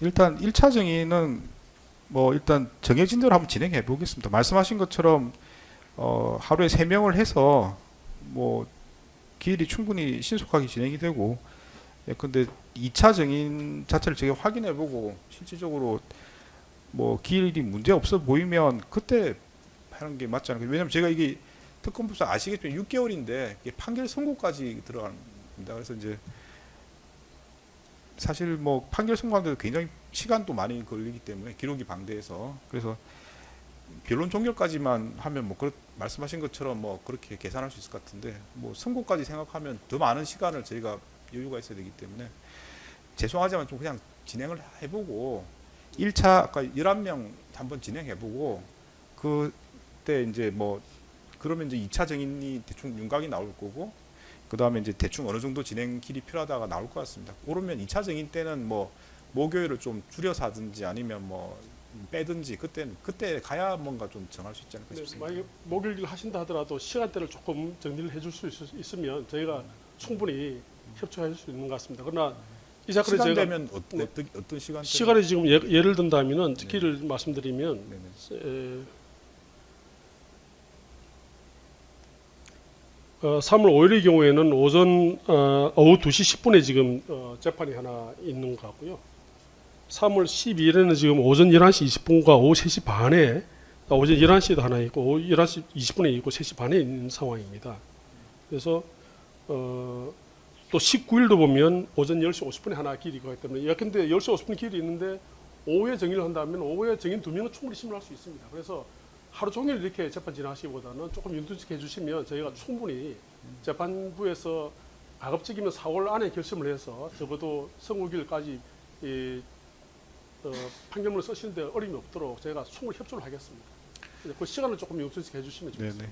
네네. 근데 뭐 말씀하신 취지도 제가 충분히 이해합니다. 지금 특검 사건이 워낙 많아서 다른 재판부도 그거랑 뭐 저희 사건도 특검 사건 외에도 일반 사건도 지금 많이 진행하고 있는데 기일 진행하기 굉장히 힘든 상황은 재판부도 마찬가지입니다. 충분히 이해를 합니다. 이해를 하고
네, 일단 그럼 이렇게 하시죠. 저희도 사실은 뭐 기일 잡기 너무 힘들어가지고 그 어떤 입장이신지 압니다. 알고요. 그러면 제가 쭉 말씀드린 기일 중에 월요일 기일은 그냥 쭉 진행을 하고 네. 목요일 기일은 오후만 진행하시는 거 어떻습니까? 그렇게 하면 아마 월요일 기일은 3명 정도 할 수 있을 것 같고요. 네. 목요일 오후에 하면 한 2명 정도 할 수 있을 것 같습니다. 근데 일단 경우에 따라서 목요일 오후 접하는 경우도 있으니까 목요일 오전이나 오후에 좀 누수해 주시면 저희 변호인들이 아마 이저 방학권 행사도 좀 도움이 될 것 같습니다. 근데 이렇게 네네. 왔다 갔다 해버리면 제가 네. 준비하기도 힘들고 해서 획일적으로 딱 정해놓는 게 좋을 것 같습니다. 그래서 일단 알겠습니다. 그럼 뭐 재판부 정해주신 대로 제가 그 예, 다른 예. 사건 기일을 변경하도록. 그래서 아마 방금 말씀하신 길이 많이 잡히는 것 같은데 목요일은 그냥 오후만 진행하시는 걸로 해서 2명, 네, 알겠습니다. 월요일은 10시부터 해서 3명 이렇게 이제 획일적으로 정해놓고 네. 그렇게 준비하시면 좋지 않을까 싶습니다. 그래서 일단 특별하게 뭐 반대 의견이 없으시면 그렇게 이제 준비하시는 걸로 이렇게 하겠습니다. 그렇게 하면 이제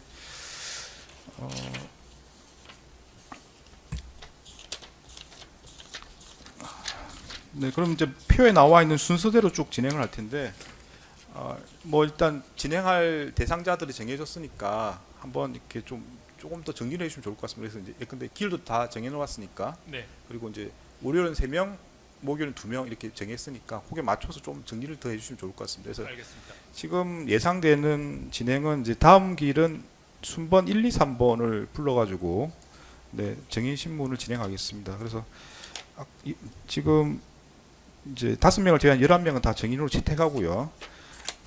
예정되어 있는 길에 맞춰서 이제 3명, 월요일 3명, 목요일 2명 이렇게 진행을 하겠습니다. 그래서 다음 길은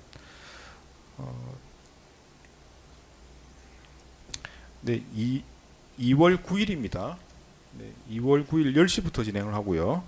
정의는 표에 나와 있는 대로 유혁, 승재원, 배상업 이렇게 이제 진행을 한번 해보겠습니다. 해보고 이제 여러 가지 문제가 생기면 그때 양쪽 의견을 들어보고 적절하게 절차적인 문제는 조율해서 진행하도록 하겠습니다. 네.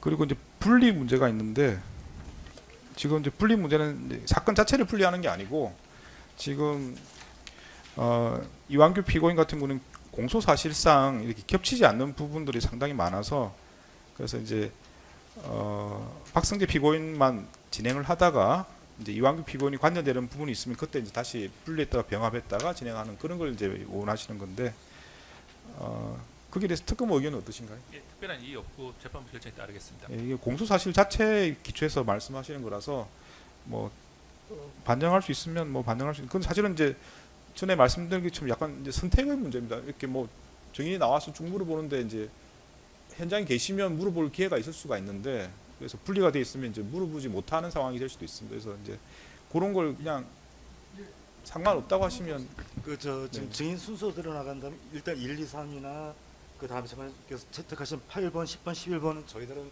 사실 조서도 없고 뭐 반대 물어볼 거 없습니다. 그래서 그런 부분에 하나의 변론 분리를 신청하는 거죠. 그러면 결국에 이제 한정화, 김주연 할 예, 때는 병합을 해서 다시 진행하기로 이제 하시는 건가요? 특검에 지금 신청을 해서 일단 이름 재판장님께서 이름 채택을 하셨기 때문에 사실 저희는 보충 신문은 김주연만 신청을 했던 건데 특검이 어차피 한정화도 부른다면 이제 거기서 저희도 보충 신문을 하겠다는 취지였기 때문에 네. 그때는 다시 그 변론을 병합해서 진행했으면 하는 바람입니다. 네, 일단 이제 분리 여부는 이제 그 이완규 피고인 측에서 요청을 하셨기 때문에 저희가 허용을 하는 겁니다. 그래서 그 조서에 남겨드리겠습니다. 그래서 이제 변호인 진술로 하면 되겠습니까?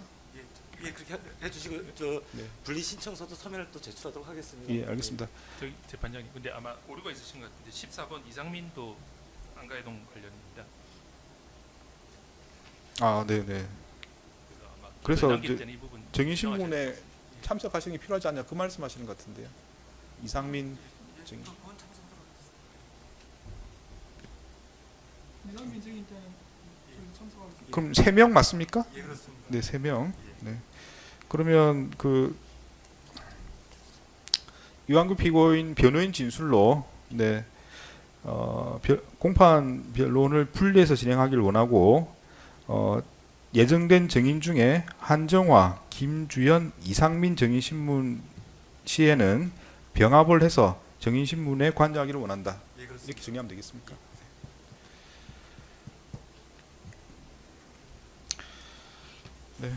그러면 뭐 다음 길에는 이완규 피고인 측에서는 불출석하시는 걸로 제가 알고 있겠습니다. 그 불출석하시면 제가 분리해서 절차를 진행하도록 하겠습니다. 네, 공소 사실을 보면 사실은 지금 박승재 피고인과 이완규 피고인 사이에 이제 이렇게 접점이 있고 관계 없는 부분들이 있습니다. 그래서 지금 관계 없이 진행되는 부분에 한해서는 이제 분리해달라는 취지이고, 뭐 공소 사실에 비추어서 뭐 타당한 요청이라고 보입니다. 그 신청에 맞추어서 네, 분리해서 진행할 예정임을 말씀을 드립니다. 네, 뭐 중요한 내용 네. 한 가지만 네, 말씀하십시오. 말씀드리겠습니다. 저희 측에서 신청한 증거들은 뭐 이미 검찰서 증인으로 다 채택되기 때문에 다른 건 없고, 다만 저희가 지금 행정안전부에 사실조회를 하나 신청을 하려고 합니다. 네, 네. 그 행정안전부에 어떤 내용이냐면, 지금 이제 국무회의를 하고 나면 이 국무위원들이 참석 여부를 기재하는지, 그리고 그 국무회의 회의록에 직접 서명을 하는지, 이 부분이 지금 공소사실에 지금 그런 게 있기 때문에 실제 실무가 어떻게 되는지 여부를 좀 확인을 해볼 필요가 있겠다는 생각이 들어서 네, 좋습니다. 신설 제출을 할 거고요. 그 다음에 사실 지금 관련 재판부에서 지금 이 내란 사건 관련된 많은 증인들이 아마 증언을 한 것 같습니다. 그래서 저희가 제가 확인을 한번 해보고, 제가 지금 기록을 확인할 수 없기 때문에 필요하다면 지금 현재 그 윤석열, 김영현 또는 이상민, 한덕수 이 재판부의 재판 진행 상황에서 어떤 증인들이 했던 그 증인 녹취록, 저희가 기록상 혹시 필요하다면 그 부분의 증인 녹취록에 대해서 기록 인정 등부 송부 촉탁 신청을 하도록 하겠습니다. 네. 아마 재판부에서 한번 판단해 보시고 저희가 필요하다고 판단하시면 그걸 채택해 주시면 되겠습니다. 네. 재판부의 기본 입장은 그렇습니다. 특검이든 변호인이든 이 사건의 중요성에 비추어서 필요한 신청이라고 보이면 다 진행할 예정입니다. 다 네. 진행할 뭐 특검에서 신청한 증인도 마찬가지고요. 그리고 변호인께 신청한 이런 뭐 사실조회든 뭐 송부촉탁이든 다 마찬가지입니다. 그래서 다만 이제 재판부에서 이렇게 다 하나하나 체크를 못 해드리기 때문에 필요한 시점이 되면 그때 말씀해서 진행을 하셔야 됩니다. 뒤에 이제 늦게 되면은 저희가 못 해드릴 수도 있기 때문에 미리 적절한 시점에 신청을 하시고요. 뭐 사실조회도 좋습니다. 그리고 송부촉탁도 필요하시면 신청하시기 바랍니다. 네. 네, 혹시 뭐 추가로 하실 말씀 있으신가요? 없습니다. 없으시고. 네, 말씀하십시오.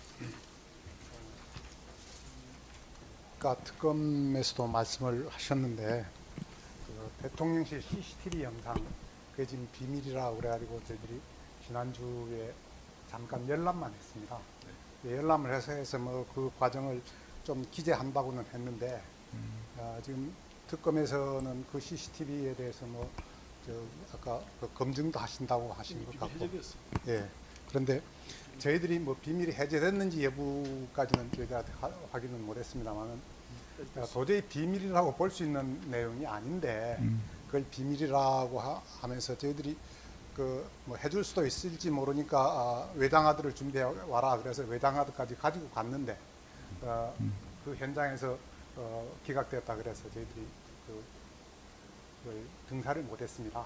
네.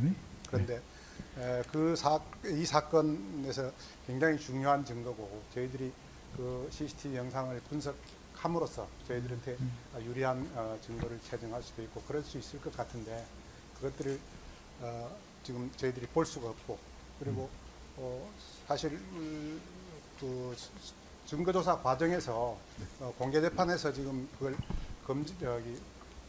검증을 한다, 설정조사를 한다라고 하는데도 불구하고 하면서도 그게 비밀이다라고 하면서 등사를 안 해주는 것이 과연 맞는지 이제 그 부분에 대해서 저희들이 좀 이의를 제기하고 재판부께서 그 부분에 대해서 좀 적절한 소송 지휘를 좀 해주셨으면 좋겠습니다. 네. 그 대통령 집무실 대접견실의 CCTV 이제 말씀하시는 것 같은데 이제 대접견실 CCTV죠. 복도도 있는 것 같고, 네. 그 부분은 이제 제가 알기로는 그게 이제 비밀 해제가 된 걸로 알고 있습니다. 근데 복사에 혹시 문제가 있으신가요? 어떻습니까?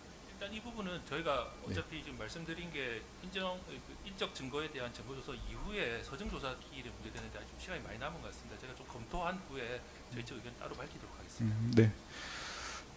이제 기존에 이제 다른 사건에서는 그 당시에 이제 비밀로 돼 있었던 것이고 그 후에 이제 비밀 해제가 되긴 하였습니다. 해제하였는데 지금 아마 그 해제하면서 이렇게 좀 조건들이 붙은 것 같고요. 그래서 아마 그것 때문에 검토를 하시는 것 같습니다. 그래서 이제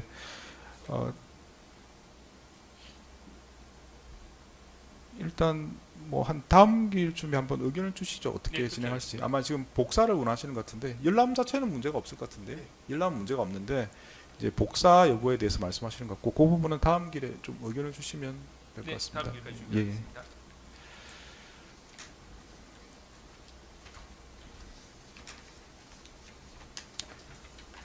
네, 뭐 다른 의견은 없으시죠? 그러면 네, 다음 기일에 오전에는 누구 순서를 하시겠습니까? 뉴욕부터 하시겠습니까? 예, 순서대로 진행해서 합니다. 예. 순서 이제 그러면 2시는 성재현, 4시는 배상업 뭐 이렇게 잡아야 될 것 같은데 그 배상업은 시간이 좀 모자랄 것 같네요. 90분을 주신문하시면 지금 게다가 또 피고인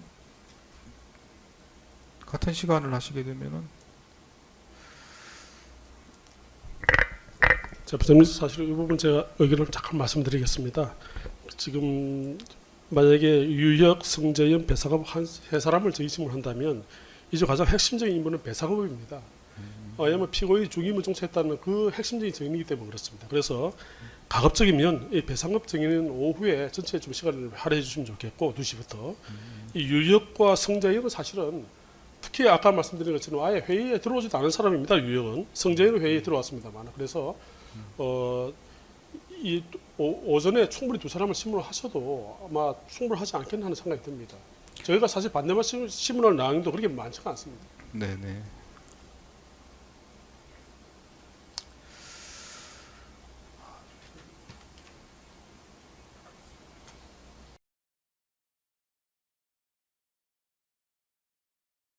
재판장님, 지금 입증 지지 부분을 보시면 1번, 2번 증인하고 그리고 3번, 8번 증인이 사실상 그 같은 취지, 입증 취지입니다. 그래서 첫 기일이니만큼 첫 기일에는 뭐 증인 2명만 신문하고 그 다음 기일부터 재판장님 말씀하신 것처럼 3명으로 진행하시면 어떨까요? 네. 그러면은 근데 그 배상업과 3번 배상업 증인하고 8번 신중의 증인은 정말 핵심적인 증인입니다. 그래서 이 사람에다가 또 한 사람 더 예컨대 임세까지 같이 한다 그러면 아마 그날 재판이 진행해 좀 어려울 것 같고요. 네. 가급적이면 월요일 날 정기 신문을 3명씩을 해서 할 수 있는 한 2월 달에 좀 많은 신문을 했으면 좋겠습니다. 그래서 3월 이후에 재판장님께서 좀 융통성 있게 재판 진행을 할 수 있어서 가급적 4월 안에 결정될 수 있도록 저희가 협조를 했으면 좋겠습니다. 근데 그 양측에서 다 말씀하신 것처럼 배상업하고 신종에는 계속 서면에서 이제 정의심은 필요하다고 양측에서 다 말씀한 증인이라서 아마 시간이 이게 나와 있는 것보다 더 많이 걸릴 가능성이 많지 않을까 싶습니다. 그러면 이렇게 하겠습니다. 일단 그 다음 길 오전에는 뉴욕을 하고요. 오후에는 배상업을 하겠습니다. 배상업을 해서 2명만 정의신문 하겠습니다. 제 생각에는 배상업 정의신문이 상당히 많이 걸릴 것 같아서 오후 2명을 하면은 중간에 이렇게 이상하게 이제 정의신문 중간에 중단될 가능성이 많을 것 같습니다. 그래서 다음 길 오전에는 뉴욕, 오후에는 배상업을 하고 이제 그 다음에는 성재현 오전에 하고 신용회를 오후에 하고 이렇게 해서 진행을 하겠습니다. 혹시 뭐 문제가 있겠습니까? 네. 혹시 뭐 특검에서 문제가 있으신가요? 네, 그래서 다음 길 오전에는 뉴욕, 오후에는 배상업. 네, 이렇게 배상업은 오후 2시부터 쭉 진행하도록 하겠습니다. 2명 정의신문 하겠습니다. 말씀드린 것처럼 일단 저희도 사실은 사건들이 많아가지고 사실 기일 진행은 굉장히 좀 곤란한 상황도 좀 있습니다. 그래서 이제 일단 이렇게 한번 진행을 해보고 생각 외로 이제 뭐 시간이 많이 걸리고 기일이 좀 지연된다든지 그리고 2차 정인이 생각보다 많이 신청이 되고 필요하다고 보이면은 다시 기일을 조정할 수도 있습니다. 그래서 이제 뭐 더 좀 재판 기일이 필요하게 되면 더 좀 빡빡하게 돌아갈 수도 있습니다. 그건 이제 제가 사정을 보고 계속 말씀을 드리고 의견 듣고 정하도록 하겠습니다. 네. 네, 그러면 필요한 내용은 제가 생각엔 다 말씀드린 것 같은데 혹시 뭐 하실 말씀 있으신가요? 네, 없습니다. 없으시고 혹시 하실 말씀 있을까요? 네. 예, 더 하실 말씀 없으시면 오늘 공판은 여기서 마치도록 하겠습니다.